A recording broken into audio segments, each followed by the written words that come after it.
विष्णुः ॐ गुरुदेवो महेश्वरः ॐ गुरुसाक्षात् परब्रह्म तस्मै ಶ್ರೀ ಗುರವೇ ನಮಃ.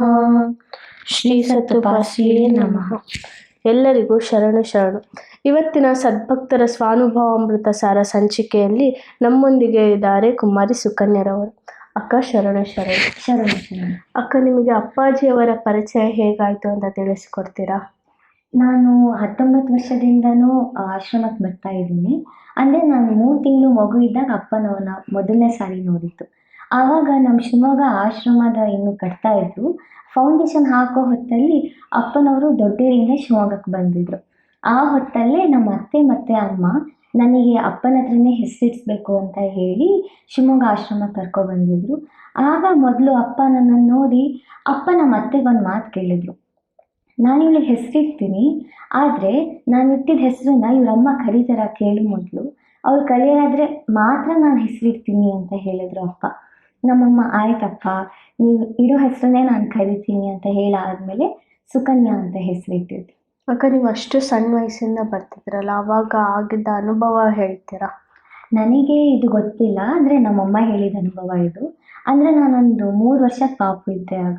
ಅಂದರೆ ನನಗೆ ಮುಂಚಿಂದನೂ ಒಂದು ಪ್ರಾಬ್ಲಮ್ ಇತ್ತು, ಅಂದರೆ ಬ್ರೀತಿಂಗ್ ಪ್ರಾಬ್ಲಮ್. ಪ್ರತಿ ಸತಿ ಉಸಿರಾಡ್ಬೇಕಾದ್ರೂ ಏನಾದ್ರು ಹೀಗೆ ಕೆಲವೊಂದೊಂದು ಸತಿ ಉಸಿರು ತೊಗೊಂಡ್ರೆ ಉಸಿರು ಹಾಗೆ ಮೇಲೋಗ್ಬಿಡೋದು, ವಾಪಸ್ ಉಸಿರಾಡೋಕ್ಕಾಗ್ತಿದ್ದಿಲ್ಲ, ನಾರ್ಮಲಾಗಿ ಇರೋಕ್ಕಾಗ್ತಿಲ್ಲ. ಹಾಗಿರ್ಬೇಕಾದ್ರೆ ಒಂದು ದಿವಸ ನಾನು ಅಮ್ಮ ಮಲ್ಕೊಂಡಿರ್ಬೇಕಾದ್ರೆ ನಮ್ಮ ಅಮ್ಮಂಗೆ ಒಂದು ಕನಸು ಬಿದ್ದಿತ್ತು. ಕನಸಲ್ಲಿ ನಾವು ದೊಡ್ಡೇರಿಗೆ ಹೋಗಿದ್ದೀವಿ, ಅಲ್ಲಿ ಶಿವರಾತ್ರಿ ಆಗ್ತಾ ಇದೆ. ಆಗ ಅಪ್ಪನವ್ರ ಹತ್ರ ನಮಸ್ಕಾರ ಮಾಡೋಕ್ಕೆ ನಾವು ಹೋದಾಗ ಅಪ್ಪ ಚಿಕ್ಕಣ್ಣ ಅವ್ರನ್ನ ಕರೆದು ಅವರಿಗೆ ಹೇಳ್ತಿದ್ದಾರೆ, ಇವಳಿಗೆ ಅಂದರೆ ನನಗೆ ಬೆನ್ನಿಗೆ ಹೊಡಿ, ಜೋರಾಗಿ ಹೊಡಿ ಅಂತ ಹೇಳ್ತಿದ್ದಾರೆ. ಆಗ ನಮ್ಮಮ್ಮ ಹೇಳ್ತಿದ್ದಾರೆ, ಇಲ್ಲ ಅಪ್ಪ, ನನ್ನ ಮಗಳಿಗೆ ತೊಂದರೆ ಇದೆ ಉಸಿರಾಟದ್ದು, ನೀನು ಹಂಗೆ ಹೊಡೆದ್ರೆ ನನ್ನ ಮಗಳು ಸತ್ತೋಗ್ಬಿಡ್ತಾಳಪ್ಪ, ಹಂಗೆ ಮಾಡಬೇಡಿಯಪ್ಪ ಅಂತ ಹೇಳ್ತಿದ್ದಾರೆ. ಅಪ್ಪನವ್ರು ಏನಕ್ಕೆ ಹೇಳ್ತಾನೆ, ಇಲ್ಲ ನೀನು ಹೊಡಿ ಅಂತ ಹೇಳ್ತಿದ್ದಾರೆ. ಆಮೇಲೆ ಹೊಡ್ಸಾದ್ಮೇಲೆ ಅಪ್ಪ ನಮ್ಮಮ್ಮಂಗೆ ಒಂದು ಮಾತು ಹೇಳಿದ್ರು, ಇವತ್ತಿಂದ ಇವಳಿಗೆ ತೊಂದರೆ ಇರಲ್ಲ, ಇವಳು ಆರಾಮಾಗಿರ್ತಾಳೆ ಅಂತ ಅಂದರು. ಒಂದ್ಸಲ ಅವತ್ತು ಅಪ್ಪನವ್ರು ಹೇಳಿದ ಮಾತು, ಆದರೆ ಅಪ್ಪನವ್ರು ಹೇಳಿದಾಗಿಂದ ನಂಗೆ ಇವತ್ತಿನವರೆಗೂ ಯಾವತ್ತೂ ಆ ತೊಂದರೆ ಕಂಡೇ ಇಲ್ಲ. ನಾನು ಇವತ್ತಿಗೂ ಇಷ್ಟು ಆರಾಮಾಗಿ ಉಸಿರಾಡ್ಕೊಂಡು ಹೀಗೆಲ್ಲ ಇದ್ದೀನಿ ಅಂದರೆ ಅದಕ್ಕೆ ಅಪ್ಪನವರೇ ಕಾರಣ. ಮತ್ತೊಂದು ಏನಂತ ಅಂದರೆ, ಇವಾಗ ಕಾರ್ತಿಕ ಸೋಮವಾರ 3ನೇ ಸೋಮವಾರ ದೊಡ್ಡೇರಿಯಲ್ಲಿ ನಾವು ಪೂಜೆ ಮಾಡ್ತೀವಿ. ಆದರೆ ಇದೇ ಲಾಕ್ಡೌನ್ಗಿಂತ ಮುಂಚೆ ನಾವು ಕುರುವಾಪುರಕ್ಕೆ ಹೋಗ್ತಿದ್ವಿ ಎಲ್ಲ. ಅಪ್ಪನವ್ರು ಎಲ್ಲ ಭಕ್ತರನ್ನು ಬಸ್ಸಲ್ಲಿ ಅಲ್ಲಿ ಕರ್ಕೊಂಡು ಹೋಗ್ತಾ ಇದ್ರು. ಅಲ್ಲಿ ಕೃಷ್ಣಾ ನದಿಯಲ್ಲಿ ಸ್ನಾನ ಮಾಡಿ ಮರಳಿಂದ ಲಿಂಗ ಎಲ್ಲ ಕಟ್ತಿದ್ವಿ. ಹಂಗಿರ್ಬೇಕಾದ್ರೆ ನಾನೊಂದು 11 ವರ್ಷದವಳಾಗಿದ್ದೆ. ಆಗ ಹೋದಾಗ ನನಗೊಂದು ಅನುಭವ ಆಗಿತ್ತು. ಏನಂತ ಅಂದರೆ, ಮರಳಿನ ಲಿಂಗ ಮಾಡ್ತಾಯಿದ್ರು. ಹೀಗೆ ನಾನು ನನ್ನ ಫ್ರೆಂಡ್ ಶರಣ್ಯ ಅಂತ ನಾವಿಬ್ರು ಕೂಡ ಅದನ್ನು ಕುತ್ಕೊಂಡು ನೋಡ್ತಾ ಇದ್ವಿ. ಅಪ್ಪನವ್ರನ್ನು ನೋಡ್ತಿದ್ವಿ, ಹೀಗೆ ಲಿಂಗ ಮಾಡ್ತಿದ್ವಿ, ಎಲ್ಲ ನೋಡ್ತಿದ್ವಿ. ಹಾಗೆ ನಾನು ಸುಮ್ಮನೆ ಆಕಾಶ ನೋಡ್ದೆ, ನನ್ನ ಮೇಲೆ ಶಿವ ಕಂಡ. ಆಕಾಶದಲ್ಲಿ ಶಿವ ಹೆಂಗೆ ಮೂಡ್ ಬಂದಿದ್ದು ಅಂದರೆ, ತ್ರಿಶೂಲ ಇಟ್ಕೊಂಡಿದ್ದಾನೆ, ಡಮರುಗ ಇಟ್ಕೊಂಡಿದ್ದಾನೆ, ಕಣ್ಣು ಮೂಗು ಎಲ್ಲ ಇದೆ, ಸಾಕ್ಷಾತ್ ಶಿವನೇ ಅಲ್ಲಿ ಕಾಣಿಸ್ತಿದ್ದಾನೆ. ನನಗೆ ನಂಬಕ್ಕಾಗಲ್ಲ, ಏನು ಹಿಂಗೆ ಕಾಣಿಸ್ತಿದೆಯಲ್ಲ ಅಂತ. ಅಷ್ಟೊತ್ತಿಗೆ ನಾನು ಅವಳಿಗೆ ತೋರಿಸ್ದೆ, ನೋಡು ಅಂತ ಹೇಳಿದಾಗ ಅವಳಿಗೂ ಅದು ಕಾಣಿಸ್ತಿತ್ತು. ಆವಾಗ ನಾವು ನೋಡಿದಾಗ, ಮುಂಚೆ ನಾವು ಅಪ್ಪನ ನೋಡಿದಾಗ ಅಪ್ಪ ಯಾವುದೋ ಬೇರೆ ಕಡೆ ಅವ್ರು ತಿರ್ಕೊಂಡಿದ್ರು. ಆದರೆ ನಾವು ಶಿವನ್ ನೋಡಿ ಮರಳಿನ ಲಿಂಗ ಮಾಡ್ತಿರೋದನ್ನ ನೋಡಿ ಅಪ್ಪನ ನೋಡಿದಾಗ ಅಪ್ಪನವ್ರು ಕೂಡ ನಮ್ಮ ಜೊತೆನೇ ತಿರ್ಕೊಂಡಿದ್ರು. ಅದನ್ನು ನೋಡಿ ಅಂದರೆ ನಮಗೆ ನಂಬಕ್ಕಾಗಿದ್ದಿಲ್ಲ. ಹಂಗಿರ್ಬೇಕಾದ್ರೆ ನಾನು ಹೇಳ್ದೆ ಅಲ್ವಾ, ಎಲ್ಲರೂ ಬಸ್ಸಲ್ಲಿ ಕರ್ಕೊಂಡು ಹೋಗ್ತಿದ್ರು ಅಂತ. ಹಾಗೆ ಕುರುವಾಪುರದಲ್ಲಿ ಎಲ್ಲ ಪೂಜೆ ಎಲ್ಲ ಮುಗಿಸ್ಕೊಂಡು ವಾಪಸ್ ಬರ್ಬೇಕಾದ್ರೆ ಶಿವಮೊಗ್ಗದವರು ಹಿಂಗೆ ಒಂದು ಬಸ್ ಮಾಡ್ಕೊಂಡಿದ್ವಿ. ಆ ಬಸ್ಸಿಗೆ ಅಪ್ಪನವ್ರು ಬಂದಿದ್ರು. ಅಪ್ಪನವ್ರು ಬಂದು ಕೂತಾಗ ಅಪ್ಪ ಬರೋದೇ ಖುಷಿ, ಎಷ್ಟೋ ಬಸ್ ಇರೋದು, ಆದರೆ ನಮ್ಮ ಬಸ್ಸಿಗೆ ಬಂದಿದೆ ಅಂತ ಹೇಳಿ ಆ ಖುಷಿಯಲ್ಲಿ ನಾವು ಭಜನೆ ಮಾಡ್ತಾ ಡ್ಯಾನ್ಸ್ ಮಾಡ್ತಾ ಇರ್ತಾಯಿದ್ವಿ. ಅಪ್ಪನವ್ರೆಲ್ಲ ಆಗಾದ್ಮೇಲೆ ಕೊನೆಗೆ ಅನುಭವ ಕೇಳಿದ್ರು, ಯಾರ್ಯಾರಿಗೆ ಇಷ್ಟು ಕುರ್ಗಟ್ಟೆಗೆ ಹೋಗಿ ಬಂದಿದ್ದೀವಿ, ಎಲ್ಲ ಅನುಭವ ಹೇಳಿದ್ರು ಭಕ್ತರು ಅಂತ. ಆವಾಗ ನಾವೇ ಅನುಭವ ಹೇಳಿದ್ವಿ. ಅಪ್ಪ ಹಿಂಗೆ ಕಾಣಿಸ್ತು, ಏನಂತ ಗೊತ್ತಾಗಿಲ್ಲ ಅಪ್ಪ, ಹಿಂಗೆ ಶಿವ ಕಂಡಿದ್ದ ಅಂದಾಗ ಅಪ್ಪ, ಶಿವ ಎಲ್ಲೆಲ್ಲೂ ಇದ್ದಾನೆ, ಅವನೇ ನಿಮಗೆ ಕಂಡಿರೋದು ಅಂತ ಹೇಳಿ ತುಂಬ ಖುಷಿ ಪಟ್ಟಿದ್ರು. ಇದು ನಾವು ಸಣ್ಣ ವಯಸ್ಸಿನಲ್ಲಿ ನನಗೆ ನೆನಪಿರೋ ಅನುಭವಗಳು. ಅಕ್ಕ, ನೀವು ಸಣ್ಣ ವಯಸ್ಸಿಂದಲೂ ಪ್ರತಿನಿತ್ಯ ಭಜನೆ ಎಲ್ಲ ಮಾಡ್ತಿದ್ರಾ? ಹೌದು, ನಾನು ಹೇಳ್ದಂಗೆ ಸಣ್ಣಲ್ಲಿದ್ದಾಗಿಂದ ಬರ್ತಿದ್ವಲ್ಲ, ನಮಗೆ ಮುಂಚೆ ಸತ್ಸಂಗ ಎಲ್ಲ ಆಗ್ತಿತ್ತಲ್ವ, ಆಶ್ರಮದಲ್ಲೂ ಕೂಡ ಗುರುವಾರ ಭಾನುವಾರ ಎಲ್ಲ ಭಜನೆ ಆಗ್ತಿತ್ತಲ್ವ, ಅವಾಗ ಕೇಳ್ತಾ ಇದ್ವಿ. ವಾಪಸ್ ಅಷ್ಟು ನೀಟಾಗಿ ಹೇಳೋಕ್ಕೂ ಬರ್ತಿದ್ದಿಲ್ಲ, ಓದೋಕ್ಕೂ ಬರೆಯೋಕ್ಕೂ ಅಷ್ಟು ನೀಟಾಗಿ ಬರ್ತಿದ್ದಿಲ್ಲ. ಆದರೆ ನಮಗೆ ಭಜನೆ ಕೇಳಿ ಕೇಳಿ ಏನೇ ಕೇಳಿ ನಾವು ಬಾಯಲ್ಲಿ ಹೇಳ್ತೀವಲ್ವ, ಹಾಗೆ ಘನಾನುಭವ ಸಾರ ತಗೊಂಡು ಅದ್ರಲ್ಲಿ ಓದೋಕ್ಕೂ ಬರ್ತಿದ್ದಿಲ್ಲ, ಏನೂ ಗೊತ್ತಾಗ್ತಿದ್ದಿಲ್ಲ. ಆದರೆ ಭಜನೆ ಕೇಳಿದ್ ಗೊತ್ತಿರ್ತಿತ್ತಲ್ವ. ನಮ್ಮ ಮನೆಗೆ ಪ್ರತಿನಿತ್ಯ ಭಜನೆ ಮಾಡ್ತಿದ್ವಿ. ಅಂದರೆ ನಮ್ಮ ಅಪ್ಪ ಅಮ್ಮ ಅಣ್ಣ ಎಲ್ಲರೂ ಭಜನೆ ಮಾಡ್ತಾರೆ. ಹಾಗೆ ಅವ್ರ ಜೊತೆನೇ ಸೇರಿ ನನಗೂ ಅದು ಹಾಗೆ ಒಟ್ಟೊಟ್ಟಿಗೆ ಬಂದಿದ್ದು. ಆಶ್ರಮದಲ್ಲೂ ಭಜನೆ ಮಾಡೋದು, ಮನೆಯಲ್ಲೂ ಭಜನೆ ಮಾಡೋದು. ಅರ್ಧ ನಾನು ಓದೋದು ಕಲ್ತಿದ್ದೆ ಹಿಂಗೆ ಘನಾನುಭವ ಸಾರ ಹೋಗ್ತಾ ಹೋಗ್ತಾ ಕನ್ನಡ ಹಾಗೆ ಕಲ್ತಿದ್ದು. ಮತ್ತೊಂದು ಏನಂತ ಅಂದರೆ ಭಜನೆ ವಿಚಾರದಲ್ಲಿ ಅಂದರೆ ಒಂದು ಅನುಭವ. ದೊಡ್ಡೇರಿಯಲ್ಲಿ ಅಪ್ಪನ ಬರ್ತಡೇ ಹಿಂದಿನ ದಿವಸ ಒಂದು ಸುಮಾರು ವರ್ಷದ ಹಿಂದೆ ಹೀಗೆ ನಾನು ಹೃದಯ ಮಂದಿರದೊಳಗೆ ಹಾಡು ಅವಾಗ ಬರ್ದಿದ್ದ ಅನ್ಸತ್ತಪ್ಪ ಅವಾಗ ಅದನ್ನು ಹೇಳ್ತಾ ಇದ್ದೆ. ಅಂದರೆ ಅಖಂಡ ಭಜನೆ ಆಗ್ತಾಯಿತ್ತು, ರಾತ್ರಿ ಪೂರ ಬೆಳಕು ಹರಿಯೋ ತನಕನೂ ಭಜನೆ ಆಗ್ತಿತ್ತು. ನಮ್ಮ ಅಪ್ಪ ಅಣ್ಣ ಆನಂದಣ್ಣ ಅಂತ ನಾವಿಷ್ಟು ಜನ ಕುತ್ಕೊಂಡು ಎಲ್ಲರೂ ಭಜನೆ ಮಾಡ್ತಾ ಇದ್ವಿ. ಆವಾಗ ನಾನು ಮೊದಲನೇ ಸರಿ ಅನ್ಸತ್ತೆ ಹೃದಯ ಮಂದಿರದೊಳಗೆ ಹಾಡು ಹೇಳ್ತಾ ಇದ್ದೆ. ಅದು ಹಾಡು ನಂಗೆ ತುಂಬ ಇಷ್ಟ ಆಗಿತ್ತು. ಅವತ್ತು ಅಪ್ಪ ಅದನ್ನು ಅಪ್ಪನವರು ಅವರಷ್ಟಕ್ಕೆ ಕುತ್ಕೊಂಡಿದ್ರು. ಅವರು ಭಜನೆ ಆಗೋದನ್ನ ಕೇಳಿ ಮೊದಲನೇ ಸರಿ ಅವತ್ತು ಬಂದಿದ್ರು, ಯಾರು ಇದು ಹೇಳ್ತಿರೋದು ಭಜನೆ ಅಂತ. ಅದು ಒಂಥರ ಖುಷಿ, ಅಪ್ಪ ಅವ್ರು ಬಂದಿದ್ರು ಅಂತ. ನಿಮಗೆ ಯಾವ ಭಜನೆ ತುಂಬ ಇಷ್ಟ? ನನಗೆ ಬಡತನವಿರಲಿ ಭಗವಂತ ಹಾಡು ಇಷ್ಟ ಆಗುತ್ತೆ. ಅದು ಯಾಕೆ ಅಷ್ಟು ಇಷ್ಟ ಅಂತ ಅಂದರೆ, ಹಿಂಗೆ ಲಾಕ್ಡೌನ್ಗಿಂತ ಮುಂಚೆ, ಲಾಕ್ಡೌನ್ಗಿಂತ ಮುಂಚೆ ಆ ಟೈಮಲ್ಲಿ ಅಪ್ಪನವರು ಶಿವಮೊಗ್ಗ ಆಶ್ರಮಕ್ಕೆ ಬಂದಿದ್ರು. ಅವತ್ತು ಬಂದಾಗ ಹಿಂಗೆ ಆಶ್ರಮದ ಪೂರ ಜನ ತುಂಬ ಹಿಂದೆ ಕುತ್ಕೊಂಡಿದ್ದೆ ನಾನು. ಹಿಂದೆ ಕುತ್ಕೊಂಡಾಗ ಭಜನೆ ಹೇಳಬೇಕು ಅಪ್ಪ ಅವ್ರ ಮುಂದೆ ಭಜನೆ ಹೇಳಕ್ಕೆ ಸ್ವಲ್ಪ ಯಾವಾಗಲೂ ಭಯನೇ ಇರ್ತಾ ಇತ್ತು, ಧೈರ್ಯನೂ ಸಾಲ್ತಿದ್ದಿಲ್ಲ ಹೆಂಗೆ ಹೇಳೋದು ಅಂತ. ಅದು ಪರವಾಗಿಲ್ಲ ಅಂತ ಹೇಳಿ ಎತ್ಕೊಂಡ್ಮೇಲೆ ಒಂದು ಕ್ಷಣ ಭಯ ಆಗ್ಬಿಡ್ತು. ಅಯ್ಯೋ ಇಷ್ಟೊಂದು ಜನ ಇದ್ದಾರೆ, ಅಪ್ಪನವ್ರ ಮುಂದೆ ನಾನು ಹೆಂಗೆ ಭಜನೆ ಹೇಳಿ ಅಂತ. ಅದು ಸರಿ ಅಂತ ಹಿಂಗೆ ಹೇಳಕ್ಕೆ ಸ್ಟಾರ್ಟ್ ಮಾಡಿದೆ. ಹೇಳ್ತಾ ಇದ್ದಂಗೆ ನನಗೆ ಗೊತ್ತಿಲ್ಲದೆ ಅಷ್ಟು ಅಂದರೆ ತುಂಬ ದುಃಖ ಬಂದ್ಬಿಡ್ತು. ಹೇಳ್ತಿದ್ದೀನಿ ಕೊನೆಗೆ ನಾನು ಅಮ್ಮ ಇಬ್ಬರು ಒಟ್ಟಿಗೆ ಇದ್ವಿ. ನಮ್ಮಮ್ಮಂಗೂ ಭಯ ಆಗಕ್ಕೆ ಸ್ಟಾರ್ಟ್ ಆಯ್ತು, ಎಲ್ಲಿ ಒಂದು ಹಾಡು ನಿಲ್ಸೇ ಬಿಡ್ತಾಳೋ ಕೊನೆಗೆ. ಇನ್ನೊಂದು 2 ಸ್ಟ್ಯಾನ್ಸ ಇದ್ದಂಗೆ ನಂಗೆ ಆಗ್ತಿಲ್ಲ, ಕಣ್ಣು ತೆಗಿಯೋಕ್ಕಾಗ್ತಿಲ್ಲ, ಹಾಡು ಹಾಡೋಕ್ಕಾಗ್ತಿಲ್ಲ. ಅವತ್ತು ಕಷ್ಟಪಟ್ಟೆ ಹಾಡಿ ಮುಗಿಸ್ದೆ. ಅವತ್ತು ಅಪ್ಪ ಕರೆದು ಆ ಭಜನೆ ಏನಾದ್ಮೇಲೆ ಕರೆದು 2 ಹಾರ ಹಾಕಿ, ಒಂದು ಕನಕಾಂಬ್ರ ಮತ್ತು ಇನ್ನೊಂದು ಚೆಂಡು ಹೂವಿಂದು ಹಾರ ಹಾಕಿ ಮುತ್ತು ಕೊಟ್ಟು ಅವತ್ತು ತುಂಬ ಚೆನ್ನಾಗಿ ಹೇಳಿದೆ ಅಂತ ಹೇಳಿ ಹೋಗಿದ್ರು. ಆಮೇಲೆ ದೊಡ್ಡರಿಗೆ ಹೋಗು ಒಂದು ಮಾತು ಹೇಳಿದ್ರು, ಇವತ್ತಿಗೆ ನಾನು ಬಡತನವಿರಲಿ ಹಾಡು ಬರ್ದು ಸಾರ್ಥಕ ಆಯಿತು ಅಂತ ಅಂದಿದ್ರು. ಅಪ್ಪನ ಬಾಯಲ್ಲಿ ಆ ಮಾತು ಕೇಳಿ ಖುಷಿ ಆಯಿತು. ಅಂದರೆ ಹೇಳ್ಸ್ಕೊಂಡಿದ್ದು ಅವರೇ, ಇವತ್ತಿಗೂ ಹೇಳ್ಸ್ಕೊತಿರೋರು ಅವರೇ. ಅದೇ ಮತ್ತೊಂದು ಏನು ಹೇಳ್ಬೋದಂದರೆ, ಅವತ್ತು ಹೇಳ್ದಂಗೆ ನಾನು ಹಾಡು ಇವತ್ತಿಗೂ ನಾನು ಆ ಹಾಡನ್ನು ಹೇಳ್ತೀನಿ. ಆದರೆ ಅವತ್ತು ಬಂದಿದ್ದ ಆ ಭಾವನೆ, ಆ ಭಕ್ತಿ ಅದೆಲ್ಲ ಅಪ್ಪನೇ ಕೊಟ್ಟಿದ್ದು. ಅದನ್ನು ಇವಾಗ ನಾನು ಮತ್ತೆ ಹೇಳಿದ್ರು ಅವತ್ತಿನ ನಮ್ಗೆ ಹೇಳೋಕ್ಕಾಗಲ್ಲ. ಆ ಭಾವನೆನೂ ಅಷ್ಟೇ, ಅದು ಹೇಳೋಕ್ಕೆ ಆಗಲ್ಲ, ಅಷ್ಟು ಚೆನ್ನಾಗಿ ಅಪ್ಪ ಅವತ್ತು ಹಾಡಿಸ್ಕೊಂಡಿದ್ರು ಅದನ್ನು. ಅಕ್ಕ, ಅಪ್ಪಾಜಿಯವರೇ ಎಲ್ಲರಿಗೂ ಧೈರ್ಯ ಅಂತಾರೆ, ಅಪ್ಪಾಜಿಯವರೇ ಎಲ್ಲರಿಗೂ ಕಾಯ್ತಾರೆ ಅಂತ ಎಲ್ಲರೂ ಹೇಳ್ತಾರೆ. ನಿಮಗೆ ಆ ಥರ ಏನಾರ ಅನುಭವ ಆಗಿದೆಯಾ? ಹೌದು, ನಾನು ಹೇಳಿದ್ನಲ್ಲ ನಾವು ಶಿವಮೊಗ್ಗದಲ್ಲೇ ಇರೋದು. ಇಲ್ಲೂ ಒಂದು ಆಶ್ರಮ ಇದೆ. ಅಲ್ಲಿ ಆಶ್ರಮದಲ್ಲಿ ನಮ್ಮ ಅಪ್ಪ ಮತ್ತು ಅಮ್ಮ ಇಬ್ಬರು ಪೂಜೆಗೆ ಹೋಗ್ತಾರೆ. ಅಪ್ಪನೂ ಅಷ್ಟೇ, ಡೈಲಿ ಬೆಳಗ್ಗೆ 5 ಗಂಟೆಗೆ ಹೋಗ್ತಾರೆ, ಮತ್ತು 8 ಗಂಟೆ ಅಷ್ಟೊತ್ತಿಗೆ ಬರ್ತಾರೆ, ಮತ್ತು ಸಂಜೆ 5:30 ಅಷ್ಟೊತ್ತಿಗೆ ಹೋಗಿರ್ತಾರೆ. ಬರೋದೇ ಇನ್ನೇನು ರಾತ್ರಿ 8:30 8 ಗಂಟೆ, ಕೆಲವೊಂದು ದಿವಸ 10 ಗಂಟೆ 11 ಗಂಟೆ ಹಿಂಗೆ ಆಗ್ತಾ ಇರುತ್ತೆ ಅಲ್ಲಿ ಸೇವೆ ಎಲ್ಲ ಮುಗಿಸಿ ಬರೋ ಅಷ್ಟೊತ್ತಿಗೆ. ಹೀಗೆ ಒಂದು 2 ವರ್ಷದ ಹಿಂದೆ ದತ್ತ ಜಯಂತಿ ಟೈಮ್ ಡಿಸೆಂಬರಲ್ಲಿ ಶಿವಮೊಗ್ಗದಲ್ಲಿ ಮಾಡ್ತೀವಿ ಅದನ್ನು. ಆವಾಗ ಅಂದರೆ ದತ್ತ ಜಯಂತಿ ಅಂದರೆ ಆಶ್ರಮ ಕ್ಲೀನಿಂಗು, ಅಲ್ಲಿ ಕೆಲಸ ಎಲ್ಲ ತುಂಬ ಇರುತ್ತೆ. ಹಾಗಿರ್ಬೇಕಾದ್ರೆ ನಮ್ಮ ಅಪ್ಪ ಅಮ್ಮ ಅಲ್ಲೇ ಇರೋರು ದಿನ ಪೂರ. ಅಂದರೆ ನಾನು ಬೆಳಗ್ಗೆ ಕಾಲೇಜಿಗೆ ಒಂದು 8:30ಗೆ ಹೋಗಿದ್ರೆ ಬರ್ತಿದ್ದಿದ್ರೆ ಸಂಜೆ 7:30. ಬೆಳಗ್ಗೆನೂ ನಮ್ಮ ಅಪ್ಪ ಏನು ಸಿಗ್ತಿದ್ದಿಲ್ಲ, ರಾತ್ರಿ ಬಂದರೂ ಅಷ್ಟೇ. ಇವಾಗ ನಾನು ಬರೋದೇ 7:30 ಆಗ್ತಿತ್ತು. ಅಷ್ಟೊತ್ತಿಗೆ ಅಪ್ಪ ಅಮ್ಮ ಆಗಲೇ ಆಶ್ರಮಕ್ಕೆ ಹೋಗಿರೋರು, ಅಡುಗೆ ಎಲ್ಲ ಮಾಡಿಟ್ಟು ಹೋಗಿರೋರು. ನಾನು ಬಂದವಳು ಅಷ್ಟಕ್ಕೆ ನಾನು ಸುಮ್ಮನೆ ಅಡುಗೆ ಏನು ಮಾಡಿಟ್ಟಿದ್ರು ಅದನ್ನು ಹಾಕ್ಕೊಂಡು ತಿನ್ಕೊಂಡು ಓದ್ಕೊಂಡು ಹಂಗೆ ಇರ್ತಾಯಿದ್ದೆ. ಅಂದರೆ ಅದು ಒಂದು ದಿನದಲ್ಲ, ತಿಂಗಳುಗಟ್ಟಲೆ ಆಗಿಬಿಡ್ತದೆ. ಡಿಸೆಂಬರ್ ತಿಂಗಳು ಪೂರ ಹಾಗೆ ಆಗಿತ್ತು. ಡಿಸೆಂಬರ್ ಎಂಡಿಂಗಿಗೆ ದತ್ತ ಜಯಂತಿ ಇರ್ತಿದ್ದಿದ್ದು. ಕ್ಲೀನಿಂಗು ಅದು ಇದು ಅವ್ರು ಅಲ್ಲೇ ಆಗಿಬಿಡೋರು. ನಂಗೆ ಹೆಂಗಂತಂದರೆ ಬೆಳಗ್ಗೆನೂ ಯಾರು ಸಿಗ್ತಿದ್ದಿಲ್ಲ, ಅವ್ರಿಬ್ರು ಅವರಷ್ಟಕ್ಕಿರೋರು. ರಾತ್ರಿ ಅವ್ರು ಕ್ಲೀನಿಂಗ್ ಮುಗಿಸಿ ಬರೋದೇ 10 ಗಂಟೆ 11 ಗಂಟೆ 12 ಗಂಟೆ 1 ಗಂಟೆಗೂ ಬಂದಿದ್ದಾರೆ ನಮ್ಮ ಮನೆಗೆ. ನನಗೆ ಒಬ್ಬಳೇ ಇದ್ದಿದ್ದು ಗೊತ್ತಾಗಲ್ಲ ಆಶ್ರಮದ ಸೇವೆ ಅಪ್ಪ ಇರತ್ತೆ ಜೊತೆಗೆಲ್ಲ ಅರ್ಥ ಆಗೋದು. ಆದರೆ ಇವಾಗ ನಮಗೊಂದು ಮನಸ್ಸಲ್ಲಿ ಇರತ್ತಲ್ವಾ, ಒಬ್ರಿಗೆ ಇದೆ ಆಗ್ತಿಲ್ಲ, ಇವ್ರಿಗೇನು ನನಗಿಂತ ಆಶ್ರಮನೇ ಜಾಸ್ತಿ ಆಗೋಗ್ಬಿಡ್ತಾ, ಇವ್ರು ಅರ್ಥ ಮಾಡ್ಕೊತಿಲ್ಲ, ಏನೇನೋ ಯೋಚನೆಗಳು. ಅದೇ ನಮ್ಮ ಅಪ್ಪ ಅಮ್ಮನ ಹತ್ರ ಹೋಗಿ ಏನು ಹೇಳ್ಕೊಳಕ್ಕೆ ಹೋಗ್ತಿಲ್ಲ, ನಂಗೆ ಹಿಂಗೆ ಅನಿಸ್ತಿದೆ ಅಂತ. ಆದರೆ ನನ್ನಷ್ಟಕ್ಕೆ ನಂಗೆ ಅನ್ನಿಸ್ತಿತ್ತು, ನಾನು ಬಿಡು ಅಡ್ಡಿಲ್ಲ ಅಪ್ಪಂಗೋಸ್ಕರ ಮಾಡ್ತಿದ್ದಾರಲ್ಲ ಅಂತ ಹೇಳಿ ಸುಮ್ಮನಾಗ್ತಿದ್ದೆ. ಡಿಸೆಂಬರ್ ಆದಮೇಲೆ ಜನವರಿಯಲ್ಲಿ ಸಂಕ್ರಾಂತಿ ಟೈಮಿಗೆ ಅಪ್ಪನ ನೋಡ್ಕೊಬರೋಣ ಅಂತ ಹೋಗಿದ್ವಿ. ಸಂಕ್ರಾಂತಿಗಿಂತ ಒಂದು 2 ದಿವಸ ಮುಂಚೆ ಹೋಗಿದ್ವಿ. ಆವಾಗ ಅಪ್ಪಂಗೆ ಹೋಗಿ ನಮಸ್ಕಾರ ಮಾಡ್ಕೊಂಡು ಪ್ರಸಾದ ಎಲ್ಲ ಆಗಿತ್ತು. ಆಶ್ರಮದ ಪೂಜೆಗೆ ಮತ್ತೆ ವಾಪಸ್ ಬರಬೇಕು ಅಂತ ಹೇಳಿ ಹೊಂಡೋರೆ, ನಾವು ಅಲ್ಲಿದ್ದೂ ಇಲ್ಲ.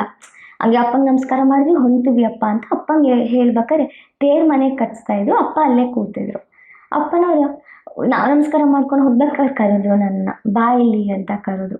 ಬಾಯಿಲಿ ಅಂತ ಕರೆದು ನಾನು ನಿನ್ನ ಹತ್ರ ಮಾತಾಡಬೇಕು ಅಂತ ಹೇಳಿ ಮುತ್ತೆಲ್ಲ ಕೊಟ್ಟು ಎತ್ತಿದ ಮಾತಿಗೆ ಒಂದು ಹೇಳಿದ್ರು, ಏನಂದರೆ ನೀನು ನಿಮ್ಮ ಅಪ್ಪ ಅಮ್ಮ ನಿನ್ನ ಜೊತೆ ಇರಲ್ಲ ಅಂತ ತಲೆ ಕೆಡ್ಸ್ಕೊಬೇಡ, ನಾನು ಇದೀನಲ್ವ ನಿನ್ನ ಜೊತೆ, ಬಿಟ್ಬಿಡು ಅವರಿಬ್ರು ಏನು ಮಾಡ್ತಾರೆ ಮಾಡ್ಕೊಳ್ಳಿ, ನೀನು ಯಾಕೆ ಅದನ್ನ ಮನಸ್ಸಿಗೆ ಹಚ್ಕೊತೀಯ ಅಂತ ಕೇಳಿದ್ರು. ಅಂದರೆ ನಾನು ಅಂದ್ಕೊತಿದ್ದು ಮನಸ್ಸಲ್ಲಿ, ನಾನು ಅಂದ್ಕೊಂಡಿದ್ದು ನಮ್ಮ ಅಪ್ಪ ಅಮ್ಮಂಗೆ ಗೊತ್ತಾಗಲ್ಲ ನಾನು ಹಿಂಗೆ ಅಂದ್ಕೊತಿದ್ದೀನಿ ಅಂತ. ಯಾಕಂದರೆ ಅವ್ರ ಮುಂದೆ ನಾನು ಚೆನ್ನಾಗೇ ಇರ್ತಿದ್ದೆ, ಅಪ್ಪನವ್ರಿಗೋಸ್ಕರ ಮಾಡ್ತಿದ್ದಾರಲ್ಲ ಅವರು ಅಂತ ಹೇಳಿ. ಆದರೆ ಅಪ್ಪ ನಾನು ನಮಸ್ಕಾರ ಮಾಡಿದ ತಕ್ಷಣ ಅವರಿಗೆಲ್ಲ ಗೊತ್ತಾಗತ್ತೆ ನಾವು ಏನೇನು ಅಂದ್ಕೊತೀವಿ, ಪ್ರತಿಯೊಂದು ಅವ್ರಿಗೆ ತಿಳಿಯೋದ್ರಿಂದ ನಮಸ್ಕಾರ ಮಾಡಿದ ತಕ್ಷಣವೇ ಅವರು ನನಗೆ ಹಂಗೆ ಹೇಳಿದರು. ಯಾಕೆ ಹಂಗೆ ಮಾಡ್ತೀಯ ಅಂತ ಮುದ್ದು ಮಾಡಿ, ತಗೋ ಬಾಯಿಲಿ ಬಟ್ಟೆ ತಗೋ ಅಂತೆಲ್ಲ ದುಡ್ಡು ಕೊಟ್ಟು ಅಷ್ಟು ಕಾಳಜಿ ತೋರಿಸಿ ಅವತ್ತು ಕಳಿಸಿದ್ರು. ಯಾರಿಗೆ ಗೊತ್ತಾಗತ್ತೆ ನಾವು ಮನಸ್ಸಲ್ಲಿ ಅಂದ್ಕೊಂಡಿದ್ದು, ನಾವು ಸುಮ್ಮನೆ ಅಂದ್ಕೊತೀವಿ ನಾವು ಅಂದ್ಕೊಂಡಿದ್ದು ಅವ್ರಿಗೆ ಗೊತ್ತಾಗಲ್ಲ ಮಾಡಲ್ಲ ಅಂತ. ಅವ್ರಿಗೆ ಪ್ರತಿಯೊಂದು ಗೊತ್ತಾಗತ್ತೆ. ಯಾರು ಕಾಳಜಿ ವಹಿಸ್ತಾರೋ ಇಲ್ಲೋ ಗೊತ್ತಿಲ್ಲ, ಅವ್ರು ನಮ್ಮನ್ನು ಕಾಳಜಿ ವಹಿಸ್ತಾರೆ. ಪ್ರತಿ ಕ್ಷಣವೂ ಅವ್ರು ನಮ್ಮನ್ನು ನೋಡ್ತಿರ್ತಾರೆ, ಅವ್ರು ಯಾವಾಗಲೂ ನಮ್ಮನ್ನು ಕಾಯ್ತಾನೇ ಇರ್ತಾರೆ. ಮತ್ತು ಒಂದೇನಂತ ಅಂದರೆ ನನಗೆ ಹೋದ ವರ್ಷ ಇಯರ್ ಎಂಡಿಂಗ್ ಟೈಮಲ್ಲಿ ಜಾಂಡೀಸ್ ಮತ್ತು ಟೈಫಾಯ್ಡ್ ಆಗಿತ್ತು. ಅದು ನಾನು ಸ್ವಲ್ಪ ಹೊರಗಡೆ ಏನೋ ತಿಂದು ಫುಡ್ ಡಿಫ್ರೆನ್ಸಾಗಿ ಹಂಗಾಗಿತ್ತು. ಆ ಟೈಮಲ್ಲೇ ಅಪ್ಪನವರು ಶಿವಮೊಗ್ಗಕ್ಕೆ ಬಂದಿದ್ದರು. ಅಂದರೆ ಶಿವಮೊಗ್ಗ ಆಶ್ರಮಕ್ಕೆ ಮುಂಚೆ ಆಗಿದ್ರೆ ಅಪ್ಪ 1 ತಿಂಗ್ಳಿಗೆ 1 ಸತಿ ಅಥವಾ 2 ತಿಂಗಳು 3 ತಿಂಗಳಿಗೆ 1 ಸತಿನಾದ್ರು ಬಂದು ಹೋಗ್ತಿದ್ರು. ಆದರೆ ಇವಾಗ ಹೇಗಾಗಿದೆ ಅಂತಂದರೆ ವರ್ಷಕ್ಕೆ 2 ಸತಿ ಬಂದರೆ ಅದೇ ದೊಡ್ಡದು. ಮುಂಚೆ ಬಂದವರು 2 ದಿವಸ 3 ದಿವಸ ಉಳ್ಕೊತಿದ್ರು. ಇವಾಗ ಮಧ್ಯಾಹ್ನ ಬಂದರೆ ಇನ್ನೇನು ರಾತ್ರಿ ಹೊಂಟಂಗಿರ್ತಾರೆ ಅವರು. ಹಂಗಿರ್ಬೇಕಾದ್ರೆ ಹೋದ ಸತಿನೂ ಬಂದಾಗ ನಾವು ಅಪ್ಪ ಬಂದರು, ಮಧ್ಯಾಹ್ನದ ಹಂಗೆ ಬಂದರು. ರಾತ್ರಿ ಅಷ್ಟೊತ್ತಿಗೆ ನಮಗೆ ಗೊತ್ತಾಯಿತು ಅಪ್ಪ ಮಂಗಳಾರತಿ ಮುಗಿಸ್ಕೊಂಡು ಹಾಗೆ ಹೊರಡ್ತಾರೆ ಅಂತ ಗೊತ್ತಾಯಿತು. ಅದೇ ಟೈಮಿಗೆ ನಾನು ನನ್ನ ಫ್ರೆಂಡ್ ಶರಣ್ಯ ಸಾನಿಧ್ಯ ನಾವು 3 ಜನನೂ ಏನು ಮಾಡಿದ್ವಿ ಅಂದರೆ, ಅಯ್ಯೋ ಅಪ್ಪ ಹೊಂಟು ಬಿಡ್ತಾರೆ, ಅವ್ರು ಹೋಗೋ ಟೈಮಲ್ಲಿ ನಾವು ಪ್ರಸಾದ ಮಾಡ್ತಾ ಕೂತ್ರೆ ಕರೆಕ್ಟ್ ಆಗಲ್ಲ, ಮಂಗಳಾರತಿಗೆ ಹೋಗೋದು ಬೇಡ, ಇಲ್ಲೇ ಇದ್ಬಿಡೋಣ, ಮೊದಲು ಪ್ರಸಾದ ಮಾಡ್ಕೊಂಡ್ಬಿಡೋಣ, ಹೊಟ್ಟೆನೂ ಹಸಿವಾಗ್ತಿತ್ತು. ಅದಕ್ಕೆ ಸರಿ ಅಂತ ಹೇಳಿ ಇಲ್ಲೇ ಬಾಗ್ಲಲ್ಲೇ ತಟ್ಟೆ ಇಟ್ಕೊಂಡು ಕಾಯ್ತಾ ಇದ್ವಿ ಪ್ರಸಾದ ಹಾಕ್ತಾರೆ ಅಂತ ಹೇಳಿ. ಪ್ರಸಾದ ಹಾಕಿದ ತಕ್ಷಣ ಮೊದಲು ನಾವೇ 3 ಜನ ಹೋದ್ವಿ. 3 ಜನ ಹೋಗಿ ಪ್ರಸಾದ ಮಾಡೋಕ್ಕೆ ಕೂತ್ಕೊಂಡ್ಬಿಟ್ವಿ. ಅಪ್ಪನವರು ಒಬ್ಬರ ಹತ್ರ ಹೇಳಿ ಕರೆಸು ಅವ್ರು 3 ಜನನ ಅಂತ. ಅವ್ರು ಬಂದು ನಮಗೆ ಹೇಳಿದಾಗ ನಮ್ಮನ್ನ ಅಪ್ಪ ಎಲ್ಲಿ ಕರೀತಾರೆ ಸುಮ್ಮನೆ ಅಂದಿಲ್ಲ. ಅವ್ರು ಹೇಳ್ತಿದ್ದ ನಾವು ಅವ್ರ ಮಾತಿಗೆ ಇದೇ ಮಾಡ್ತಿಲ್ಲ, ನಮ್ಮನ್ನೆಲ್ಲ ಅನ್ಸತ್ತೆ ನೋಡಿ ಕರೆಕ್ಟಾಗಿ ನೀವು ಅಂತ ಅವರಿಗೆ ಹೇಳ್ತಿದ್ವಿ. ಕೊನೆಗೆ ಅವ್ರು ಇಲ್ಲ ನಿಮ್ಮನ್ನೇ ಕರಿತಾ ಇರೋದು ಅಂತ ಹೇಳಿದಾಗ 3 ಜನನೂ ಕರೆಸ್ಕೊಂಡು ಅಪ್ಪ ಕೂರಿಸ್ಕೊಂಡ್ರು. ಅಪ್ಪನ ಪಕ್ಕ ಕೂರಿಸ್ಕೊಂಡು ಎದ್ದು ಬಂದು ಅಂದರೆ ಮಂಚದ ಮೇಲೆ ಕುತ್ಕೊಂಡವ್ರು ಎದ್ದು ಬಂದು ನಮ್ಮ ತಟ್ಟೆಲಿ ನಾವು ಏನೇನು ಹಾಕಿಸ್ಕೊಬಂದಿದ್ದೀವಿ ಅಂತ ನೋಡಿದ್ರು ಪ್ರಸಾದ. ನಾವು ಎಲ್ಲ ಪ್ರಸಾದವನ್ನು ಹಾಕಿಸ್ಕೊಬಂದಿಲ್ಲ. ನಾನು ಸ್ವೀಟ್ ಬಿಟ್ಟಿದ್ದೆ, ಅವಳು ಮತ್ತೊಬ್ರು ಕೋಸಂಬರಿ, ಹಾಗೆ ಒಬ್ಬೊಬ್ರು ಒಂದೊಂದು ಬಿಟ್ಟು ಹಾಕಿಸ್ಕೊಬಂದಿದ್ವಿ. ಅಪ್ಪ ನೋಡಿದವ್ರೆ ನೀನು ಯಾಕೆ ಇದು ಹಾಕಿಸ್ಕೊಬಂದಿಲ್ಲ ಅಂತ ಹೇಳಿ ಮತ್ತೆ ಕಳಿಸಿದ್ರು. ಇದು ಹಾಕಿಸ್ಕೊಂಬನ್ನಿ ಅದು ಹಾಕಿಸ್ಕೊಬನ್ನಿ ಅಂತ. ಆಮೇಲೆ ಮತ್ತೆ ತಿನ್ನೋಕೆ ಕೂತಾಗೂ ಅಷ್ಟೇ, ಕೂತಾಗ ಮತ್ತು ಇದು ಹಾಕಿಸ್ಕೊಂಡು ಮತ್ತೊಂದು ಸರಿ ತಿನ್ಕೊಂಬರ್ಬೇಕು ಅಂತ ಹೇಳಿ ಕಳಿಸಿ ಅವತ್ತು ಅಷ್ಟೇ ಎಷ್ಟೋ ಹೊತ್ತು ನಮ್ಮನ್ನು ಅವ್ರ ಜೊತೆನೇ ಇಟ್ಕೊಂಡಿದ್ರು. ಇಲ್ಲಿ ನಿಂತ್ಕೊಳ್ರಿ ನೀವು ಇಲ್ಲಿ ನಿಂತ್ಕೊಳ್ರಿ ಅಂತ ಹೇಳಿ ಅವತ್ತು ಹಂಗೆ ಇಟ್ಕೊಂಡಿದ್ರು. ಅದೇ ಟೈಮಲ್ಲಿ ಇನ್ನೂ ಒಂದು 10-15 ದಿವಸಗಳಲ್ಲಿ ಗುರುಪೂರ್ಣಿಮೆ ಇತ್ತು ದೊಡ್ಡೇರಿಯಲ್ಲ. ಅಲ್ಲೂ ಹೋದಾಗ ನಾವು ಅಂದರೆ ನಮ್ಮ ಅಪ್ಪ ಅಮ್ಮ ಬಂದಿದ್ದಿಲ್ಲ, ಇಲ್ಲಿ ಸಕ್ಕುಬಾಯಿ ಆಂಟಿ ಅಂತ ಅವ್ರ ಜೊತೆ ಹೋಗಿದ್ವಿ. ಆವಾಗ 5 ಜನ ಹೋಗಿದ್ವಿ. ನಾವು 5 ಜನಕ್ಕೆ ಕರೆದು ಅಪ್ಪ ಆಂಬೋಡೆ ಮಾಡಿಕೊಟ್ಟಿದ್ರು. ಅಂದರೆ ಆಂಬೋಡೆ ಅವ್ರು ತಿಂತಿದ್ದು ನಮಗೆ ಎಲ್ರಿಗೂ ಒಂದೊಂದು ಹಾಕಿ, ನಾನು ಇನ್ನೂ ತಿಂತಿರ್ಬೇಕಾದ್ರೆ ತಿನ್ನು ಬಾಯಲ್ಲಿ ಸೈಡಿಗೆ ಇಟ್ಕೊಳೋದಲ್ಲ ಅಂತ ಹೇಳಿದರು. ನಾನು ಅಂದರೆ ಅವ್ರು ಹೇಳಿದ್ದನ್ನು ಅಷ್ಟೇ ಸೀರಿಯಸ್ ಆಗಿ ತೊಗೊಂಡಿದ್ದಿಲ್ಲ. ಅವ್ರು ಪ್ರತಿ ಸತಿ ನನಗೆ ಉಣ್ಣು ತಿನ್ನು ಅಂತ ಕರೆಕ್ಟಾಗಿ ಹೇಳ್ತಿದ್ರು, ಮುಂದೆ ನಿಂಗೇನೋ ಆಗೋದಿದೆ ಹುಷಾರಿಂದ ಇರು ಅಂತ. ಅವ್ರು ಏನು ಹೇಳಿದ್ರು ನಾನು ಅವಾಗ ಅರ್ಥ ಮಾಡ್ಕೊಂಡಿಲ್ಲ. ಅದೇ 1 ತಿಂಗಳಲ್ಲಿ ನನಗೆ ಗೊತ್ತಾಯಿತು. 1 ತಿಂಗಳು ಇಲ್ಲ, ಅಪ್ಪ ಅವ್ರು ಹಿಂಗೆಲ್ಲ ಮಾಡಿ ಸುಮಾರು ಒಂದು 10-15 ದಿವಸಕ್ಕೆ ಗೊತ್ತಾಗ್ಬಿಡ್ತು ಹಿಂಗೆ ನಂಗೆ ಜಾಂಡೀಸು ಆಗಿದೆ ಟೈಫಾಯ್ಡು ಆಗಿದೆ ಅಂತ. ಅದು ನಂಗೆ ಹೆಂಗೆ ಆಗ್ಬಿಡ್ತು ಅಂದರೆ, ಇಲ್ಲ ಅಕ್ಕನೇ ಇಲ್ಲ, ಅನ್ನ ನೀರು ಎಷ್ಟೋ ದಿನ ಏನೂ ಮುಟ್ಟಿಲ್ಲ. ಅಪ್ಪ ಹೆಂಗೆ ಕಾಪಾಡಿದ್ರು ಅಂತ ಅಂದರೆ, ಒಂದು ದಿವಸ ರಾತ್ರಿ ಅಂದರೆ ಎಲ್ಲ ಹಳದಿ, ಎಲ್ಲ ಮೈಯೆಲ್ಲ ಹಳದಿ ಹಂಗಾಗೋಗ್ಬಿಟ್ಟಿತ್ತು. ನಾನು ಸ್ವಲ್ಪ ಬೇಜಾರಾಗಿತ್ತು. ನೋಡು ನೀನು ನಂಬಿದ್ರು ನೀನು ಹಿಂಗೆ ಮಾಡಿಬಿಟ್ಟಿ ಏನು ಮಾಡಲಿ ನಾನು ಅಂತ ಹೇಳಿ ಅಪ್ಪನ ನಾಮಸ್ಮರಣೆನೂ ಮಾಡ್ತಿದ್ದಿಲ್ಲ, ನೆನೆಸ್ಕೊತಾನೆ ಇದ್ದಿಲ್ಲ. ಹಂಗೆ ಸಿಟ್ಟು ಬಂದುಬಿಟ್ಟಿತ್ತು. ಎಷ್ಟಾದರೂ ನಮ್ಮ ಮನಸ್ಸಿಗೆಲ್ಲ ಅರ್ಥ ಆಗುತ್ತೆ ಏನು ಆಗ್ತಾ ಇರತ್ತೆ ಅಂತ. ಹಂಗಿರ್ಬೇಕಾದ್ರೆ ಒಂದು ದಿವಸ ನಂಗೆ ಆಗೇ ಇಲ್ಲ. ಬರೀ ನೀರು, ಅನ್ನನೇ ಮುಟ್ಟಿಲ್ಲ ತಿಂಗ್ಳುಗಟ್ಟಲೆ. ಹಾಗೆಲ್ಲ ಮಾಡಿಸ್ಬಿಟ್ಟಿಯಲ್ಲ ನೀನು ನನಗೆ ಅಂತ ಹೇಳಿ ಅಪ್ಪನ ಮೇಲೆ ಬಂದಿದ್ದ ಸಿಟ್ಟಿಗೆ ಏನೂ ನಾಮಸ್ಮರಣೆ ಮಾಡಿದೆ, ಹಂಗಿದ್ದೆ. ಆದರೆ ಒಂದು ದಿವಸ ನಾನು ಹಿಂಗೆ ಮಾಡಿ ಏನು ಸಾಧಿಸ್ತೀನಿ, ಅವನೇ ನಮಗೆ ಗತಿ, ಅವನೇ ನಮಗೆಲ್ಲ ಅಂದಾಗ ಅವನ ಮೇಲೆ ಕೋಪ ಮಾಡಿ ಏನು ಮಾಡೋಣ, ಗಾಯನ ಅವನೇ ಅಂದು ಒಂದು ದಿವಸ ರಾತ್ರಿ ಅಪ್ಪನ ನಾಮಸ್ಮರಣೆ ಮಾಡ್ಕೊಂಡು ಮಲ್ಕೊಂಡೆ. ನಾಮಸ್ಮರಣೆ ಮಾಡಿ ಮರು ದಿವಸ ನಾನು ಎಷ್ಟು ಹುಷಾರಾದೆ ಅಂದರೆ ನಂಬಕ್ಕೆ ಸಾಧ್ಯ ಇಲ್ಲ. ನನಗೆ ಅದನ್ನು ಇವತ್ತಿಗೂ ಪ್ರತಿ ಕ್ಷಣ ಅದನ್ನು ಯಾವಾಗಲೂ ನೆನೆಸ್ಕೊತಿರ್ತೀನಿ. ಹಿಂಗಾಯ್ತಾ, ಇದು ಆಗೋದು ಹೌದಾ? ಒಂದೇ ಒಂದು ನಾಮಸ್ಮರಣೆ, ಒಂದು ರಾತ್ರಿ ಮಾಡಿದ ನಾಮಸ್ಮರಣೆ ಅಷ್ಟೇ. ನಾನು ಎಷ್ಟೋ ಕಣ್ಣು ಹಳದಿ ಆಗಿದೆ, ಎಲ್ಲ ಕಮ್ಮಿ ಆಗಿ ಹೋಗ್ಬಿಡ್ತು. ಅದು ಒಂದು ಎಷ್ಟೋ ದಿನಗಳಿಂದ, ವಾರಗಳಿಂದ ಆಗದೆ ಇರೋದು ಒಂದು ರಾತ್ರಿ ಅಪ್ಪ ಅವ್ರ ನಾಮಸ್ಮರಣೆ ಮಾಡಿದ್ದಕ್ಕೆ ಕಮ್ಮಿ ಆಯಿತು. ಏನೂ ಇಲ್ಲ, ಶ್ರೀ ಸತುಪಾಸ್ಯ ನಮಃ ಒಂದೇ ಇದನ್ನು ಹೇಳ್ಕೊಂಡು ಮನ್ಸಲ್ಲಿ ಅಂದ್ಕೊಂಡೆ, ತಪ್ಪು ಮಾಡಿಬಿಟ್ಟೆ, ಆಗ್ತಿಲ್ಲ ನನಗೆ, ಕ್ಷಮಿಸ್ಬಿಡಿ ಅಪ್ಪ ಅಂತ ಹೇಳಿ. ಮಾರನೇ ದಿವಸಕ್ಕೆ ನಾನು ಅಷ್ಟು ಹುಷಾರಾಗಿದ್ದೆ. ಎಲ್ಲ ಅಪ್ಪನ ಕೃಪೆ, ಅಪ್ಪನ ದಯೆ ಅಷ್ಟೇ, ಎಲ್ಲ ಅವರ ಆಶೀರ್ವಾದ. ಅಕ್ಕ, ಹಾಗಾದರೆ ಅಪ್ಪ ಅವರಿಗೆ ಮನಸ್ಸಿನ ಮಾತು ಎಲ್ಲದೂ ಗೊತ್ತಾಗುತ್ತಾ? ಹೌದು, ಅವರಿಗೆ ಎಲ್ಲದೂ ಗೊತ್ತಾಗತ್ತೆ. ನಾವು ಒಂದು 5-6 ತಿಂಗಳ ಹಿಂದೆ ದೊಡ್ಡೇರಿಗೆ ಹೋಗಿದ್ವಿ. ನಮ್ಮ ಅಕ್ಕ, ಅಣ್ಣ, ನಾವು ಎಲ್ಲ ಒಟ್ಟಿಗೆ ಹೋಗಿದ್ವಿ. ಆವಾಗ ಹೋದಾಗೂ ಅಷ್ಟೇ ಅಪ್ಪ ಎಲ್ರಿಗೂ ಮಾತಾಡ್ಸಿದ್ರು. ಅಪ್ಪಂಗೆ ನಮಸ್ಕಾರ ಮಾಡಿದಾಗ ಎಲ್ರಿಗೂ ಮಾತಾಡ್ಸಿದ್ರು, ನನಗೇನು ಮಾತಾಡ್ಸಿದ್ದಿಲ್ಲ. ನಾನು ಸ್ವಲ್ಪ ಬೇಜಾರಾಗಿತ್ತು. ಯಾವಾಗಲೂ ಅಷ್ಟೇ ಅವ್ರ ಮಾತು ಅಂದರೆ ಅವರಿಗೋಸ್ಕರನೇ ಅಲ್ಲಿ ಹೋಗೋದು. ಹಂಗಿರ್ಬೇಕಾದ್ರೆ ಅವ್ರು ಮಾತಾಡ್ಸಿಲ್ಲ, ಬೇರೆಯವರಿಗೆಲ್ಲ ಮಾತಾಡ್ಸಿದ್ರು, ನನಗೆ ಮಾತಾಡ್ಸಿಲ್ವಲ್ಲ, ಯಾಕೆ ಹಿಂಗೆ ಮಾಡಿದ್ರು ಅಂತೇಳಿ ನಮಸ್ಕಾರ ಬಂದೆ. ನಮಸ್ಕಾರ ಮಾಡ್ಕೊಂಡು ಬಂದು ಸಂಜೆ ಹೊತ್ತಾಗಿತ್ತು. ಅದಾಗಲಿ ತಪೋವನಕ್ಕೆ ಹೋಗಿ ಬಂದ್ವಿ. ತಪೋವನಲ್ಲಿ ಒಂದು 1/2-3 ಗಂಟೆ ಇದ್ದು ಆಮೇಲೆ ಅಷ್ಟೊತ್ತಿಗೆ ಗಣೇಶನ ಗುಡಿ ಪೂಜೆ ಆಗೋ ಟೈಮ್ ಆಗಿತ್ತು. ಅಲ್ಲಿಗೆ ಬಂದ್ವಿ. ಅಲ್ಲಿ ಭಜನೆ ಮಾಡ್ತಾಯಿದ್ರು. ನಾನು ಭಜನೆ ಮಾಡ್ತಾ ಕೂತ್ಕೊಂಡಿದ್ದೀನಿ. ನನಗೆ ಪೂರ ದುಃಖ, ಅಳು ಬರ್ತಾ ಇದೆ. ಯಾಕಪ್ಪ ಅವ್ರು ಹಂಗೆ ಮಾಡಿದ್ರು, ಯಾಕೆ ಅವ್ರು ಮಾತಾಡ್ಸಿಲ್ಲ, ನಂಗೆ ಅದೇ ಜ್ಞಾನ. ಕಡೆ ನನಗೆ ಭಜನೆ ಕಡೆ ಗಮನನೇ ಇಲ್ಲ. ಇವಾಗ ಹೊಸ ಸಭಾಭವನದಲ್ಲಿ ಶಿವನದು ವಿಗ್ರಹ ಬೇರೆ ಮಾಡಿದಾರಲ್ವ, ಅದಲ್ಲಿ ಚೆನ್ನಾಗಿ ಕಾಣಿಸ್ತಾ ಇತ್ತು. ನಾನು ಎದುರುಗಡೆ ಇರೋ ದೇವ್ರನ್ನ ನೋಡ್ತಾ ಇಲ್ಲ, ಅಲ್ಲಿ ಅದನ್ನ ನೋಡ್ತಾ ಕೂತ್ಕೊಂಡಿದ್ದೀನಿ. ಯಾತಕ್ಕೆ ಹಿಂಗಾಯ್ತು, ನಾನು ಏನಾದರೂ ತಪ್ಪು ಮಾಡಿದ್ದೇನೆ, ಏನೋ ಮಾತಾಡ್ಸಿಲ್ಲ ಅನ್ನೋದು ಸಣ್ಣ ವಿಚಾರ. ಆದರೆ ನಮಗೆ ಇವ್ರು ಯಾಕೋ ಮಾತಾಡ್ಸಿಲ್ವಲ್ಲ, ಏನು ಇರ್ಬೋದು ಹಂಗೆ ಅದೇ ಯೋಚನೆ. ಸರಿ ಅಂತ ಹೇಳಿ ಅಳ್ತಾ ಇದ್ದೆ. ಅದನ್ನ ನೋಡ್ಕೊಂಡು ನನಗೆ ಅಳ್ಕೊಂಡು ಕೂತ್ಕೊಂಡು ಏನಾಗಲ್ಲ ಬಿಡು ಅಂತ ಹೇಳಿ ಇಲ್ಲಿ ಗಣೇಶನ ಗುಡಿ ಮಂಗಳಾರತಿ ಆಯಿತು. ಅಷ್ಟೊತ್ತಿಗೆ ಮಂಗಳಾರತಿ ಮುಗಿಸ್ಕೊಂಡು ಪಾದುಕ ಮಂದಿರ ಸುತ್ತಾಕೊಂಡು ಹೋಗ್ತಾ ಇದ್ವಿ. ನಾನು ಮತ್ತು ಅಕ್ಕ ಒಟ್ಟಿಗೆ ಹೋಗ್ತಾ ಇದ್ವಿ. ಅಪ್ಪ ಅವರು ಅಲ್ಲೇ ಕೂತ್ಕೊಂಡಿದ್ರು ಗಣೇಶನ ಗುಡಿ ಹೊರಗಡೆನೆ. ಅವರು ಕರೆದ್ರು, ಬನ್ನಿ ಇಲ್ಲಿ ಅಂತ ಕರೆದ್ರು. ನಾನು ಅಲ್ಲೂ ಮಾತಾಡ್ಸಿಲ್ವಲ್ಲ, ಇಲ್ಲೋ ನನಗೆ ಆಗಿರಲ್ಲ ಬಿಡು, ಅಲ್ಲೂ ಅವರಿಗೆ ಮಾತಾಡ್ಸಿದ್ರು, ಇಲ್ಲೋ ಅವರಿಗೆ ಮಾತಾಡ್ಸ್ತಿರ್ಬೇಕು ಬಿಡು ಅಂತ ನಾನು ಹೋದೆ. ನೀನು ಬಾ ಇಲ್ಲಿ ಅಂತ ಕರೆದ್ರು. ದೂರ ಇದ್ರು ಅವರು. ಹ್ಞೂ ಅಂತ ಹೋದೆ. ಅವರು ನನಗೆ ಕುಟ್ನಿ ತಗೋಬಾ ಅಂತ ಅಂದರು. ಎಲ್ಲಡ್ಕೆ ಕುಟ್ಟೋದು. ನನಗೆ ಅದು ಗೊತ್ತಾಗಿಲ್ಲ ಕುಟ್ನಿ ಅಂತ. ನಾನು ಅವಾಗ ಏನು ಮಾಡಿದೆ, ಹೋದೆ ಆಶ್ರಮಕ್ಕೆ ಹೋದೆ, ಕುರ್ಚಿ ತಗೊಬಂದೆ. ಆಶ್ರಮಕ್ಕೆ ಹೋಗಿ ನಾನು ಕುರ್ಚಿ ತಗೊಬಂದು ಅಪ್ಪ ಅವ್ರಿಗೆ ಕೊಟ್ಟೆ. ಅಪ್ಪ ಅವ್ರು ಕೇಳಿದ್ದು ಕುಟ್ನಿ ಅಂತ, ನಾನು ತಂದಿದ್ದು ಕುರ್ಚಿ. ನನಗೆ ಗೊತ್ತಾಗಿಲ್ಲ. ನಾನು ಅಷ್ಟು ಧೈರ್ಯದಿಂದ ಹೇಳ್ತಾ ಇದ್ದೀನಿ ಅವ್ರ ಹತ್ರ ಹೋಗಿ, ತಗೊಳ್ಳಿ ಕುರ್ಚಿ ತಂದಿದ್ದೀನಿ ಅಂತ ಹೇಳ್ತೀನಿ. ಕುಟ್ನಿ ಅಂತ ಹೇಳ್ತಿದ್ರೆ ನಂಗೆ ಇನ್ನೂ ಅರ್ಥ ಆಗ್ತಿಲ್ಲ. ಆಮೇಲೆ ಕುಟ್ನಿ ನಾನು ತರಕ್ಕೆ ಹೇಳಿದ್ದು ಅಂತ ಅಂದರು. ಆಮೇಲೆ ಮತ್ತೆ ಹೋಗಿ ಆಶ್ರಮದಲ್ಲಿ ಕುಟ್ನಿ ತಗೊಬಂದೆ. ನಾನು ಅದನ್ನು ತರ್ತಾ ಏನು ನೆಡ್ಕೊಂಡ್ಬರ್ತಾ, ಇದೇನೋ ತಂದುಕೊಟ್ಟೆ, ಎರಡಕ್ಕೇನೋ ನಾನೇ ಕೊಟ್ಟಿದ್ರೆ ಚೆನ್ನಾಗಿರೋದಲ್ಲ ಅಂತ ಅಂದ್ಕೊಂಡ್ಬಂದೆ. ಅವ್ರು ಮಾತಾಡ್ಸ್ಲಿ ಅಂತ ಮೊದಲು ಕಾಯ್ತಿದ್ದೆ. ಕೊನೆಗೆ ಮಾತಾಡ್ಸಾದ್ರೆ ಇನ್ನೂ ಏನೋ ಬೇಕು ಅನ್ನೋ ಆಸೆ ಆಗ್ಬಿಡ್ತು. ಸರಿ ಅಂತ ಹೇಳಿ ಹೋದೆ, ಕುಟ್ನಿ ತೊಗೊಂಡು ಹೋದೆ. ಹೋದವಳಿಗೆ ನಾನೇನು ಅಂದ್ಕೊಂಡು ಹೋಗಿದ್ದೆ, ಕುಟ್ಟಿದ್ರೆ ಚೆನ್ನಾಗಿರೋದು, ನಾನೇ ಕುಟ್ಕೊಟ್ಟಿದ್ರೆ ಅಂತ. ಅಪ್ಪ ಅವ್ರು ನನಗೆ ಎಲ್ಲಕ್ಕೆ ಕೊಟ್ಟರು, ತಗೋ ಕುಟ್ಕೊಡು ಅಂತ ಕೊಟ್ಟರು. ನನಗೆ ಹೆಂಗಾಯ್ತಂದರೆ, ನಾನು ಮೊದಲು ಅಂದ್ಕೊಂಡಿದ್ದು ಮಾತಾಡ್ಸಿಲ್ಲ ಅಂತ ಅಂದ್ಕೊಂಡಿದ್ದೆ, ಮಾತಾಡ್ಸಿದ್ರು. ಅದಾದಮೇಲೆ ಮತ್ತೇನು ಅಂದ್ಕೊಂಡೆ, ಇದನ್ನು ನಾನೇ ಕುಟ್ಕೊಟ್ಟಿದ್ರೆ ಚೆನ್ನಾಗಿರೋದಲ್ಲ ಅಂದ್ಕೊಂಡು. ಆವಾಗಲೂ ಅವ್ರ ಹತ್ರ ಹೋಗಿದ ತಕ್ಷಣ ಅವ್ರು ಮತ್ತೇನು ನೀನೇ ಕುಟ್ಕೊಡ್ತೀಯಾ ಅಂತ ಹೇಳಿದ್ರು. ಹೆಂಗಂತಂದರೆ ನಾವು ಮನಸ್ಸಲ್ಲಿ ಏನೇ ಅಂದ್ಕೊಂಡ್ರು ಅವ್ರಿಗೆ ಗೊತ್ತಾಗದೇ ಇರೋದೇ ಇಲ್ಲ. ಏನಂದರೆ ಅವ್ರು ಯಾರು ಅವ್ರಿಗೋಸ್ಕರ ಹಂಬಲಿಸ್ಕೊಂಡು ಹೋದವ್ರನ್ನ ಯಾರನ್ನೂ ಅವ್ರು ಹಾಗೆ ಕಳಿಸಲ್ಲ. ಅವ್ರಿಗೆ ಗೊತ್ತಿರತ್ತೆ ಬರೋ ಭಕ್ತರಿಗೆ ಪ್ರತಿಯೊಬ್ಬರಿಗೂ ಏನು ಬೇಕಿರತ್ತೆ. ಅವ್ರಿಗೆಲ್ಲ ಗೊತ್ತಿರ್ಬೇಕಾದ್ರೆ ಆಶ್ರಮಕ್ಕೆ ಹೋಗ್ಬೇಕಾದ್ರೆ ನಾವು ಹೆಂಗೆ ಹೋಗಿದ್ರು, ಅಲ್ಲಿಂದ ವಾಪಸ್ ಬರ್ಬೇಕಾದ್ರೆ ಆ ಖುಷಿ ಸಂತೋಷ ಅವೆಲ್ಲ ಹೆಚ್ಚಾಗಿಲ್ಲ. ಯಾಕಂದರೆ ಅಪ್ಪ ಅವ್ರಿಗೆ ಗೊತ್ತಿರತ್ತೆ ನಮಗೆ ಏನು ಬೇಕು ಅಂತ. ಅವ್ರು ಅದನ್ನು ಕೊಡದೆ ನಮಗೆ ಯಾವತ್ತೂ ಅಲ್ಲಿಂದ ಕಳಿಸಲ್ಲ. ಏನೇನು ಬೇಕು ನಮ್ಮ ಆಸೆ ಎಲ್ಲ ಅವರು ಈಡೇರಿಸೇ ನಮ್ಮನ್ನು ಅವ್ರು ಅಲ್ಲಿಂದ ಕಳಿಸ್ಕೊಡೋದು. ಹೀಗೆ ನಾನು ಮನಸ್ಸಲ್ಲಿ ಅಂದ್ಕೊಂಡಿದ್ದನ್ನು ಅಪ್ಪ ಅವರು ಹಾಗೆ ನನಗೆ ಬಾಯಿ ಬಿಟ್ಟು ಹೇಳಿ ನನಗೂ ನನಗೂ ಅವತ್ತು ಅಷ್ಟೇ ಖುಷಿ ಆಯಿತು ಅವ್ರು ಹಂಗೆ ಮಾಡಿದ್ದು. ಅಕ್ಕ, ನೀವು ಸ್ಕೂಲಿಗೂ ಹೋಗ್ತಾ ಅಂದರೆ ಕಾಲೇಜಿಗೆ ಹೋಗ್ತಾ ಸಣ್ಣವರಿದ್ದಾಗ ಆಶ್ರಮಕ್ಕೂ ಜೊತೆಗೆ ಹೋಗ್ತಿದ್ರಿ, ಎಲ್ಲದನ್ನು ಹೆಂಗೆ ಜೊತೆಗೆ ನಿಭಾಯಿಸ್ಕೊಂಡು ಹೋಗ್ತಿದ್ರಿ? ಅಂದರೆ ನಾನು ಸ್ಕೂಲಿಗಾಗಲಿ ಕಾಲೇಜಿಗೆ ಹೋಗ್ಬೇಕಾರಾಗಲಿ ನಿಭಾಯಿಸೋದು ಅನ್ನೋ ಪ್ರಶ್ನೆನೇ ಬಂದಿಲ್ಲ.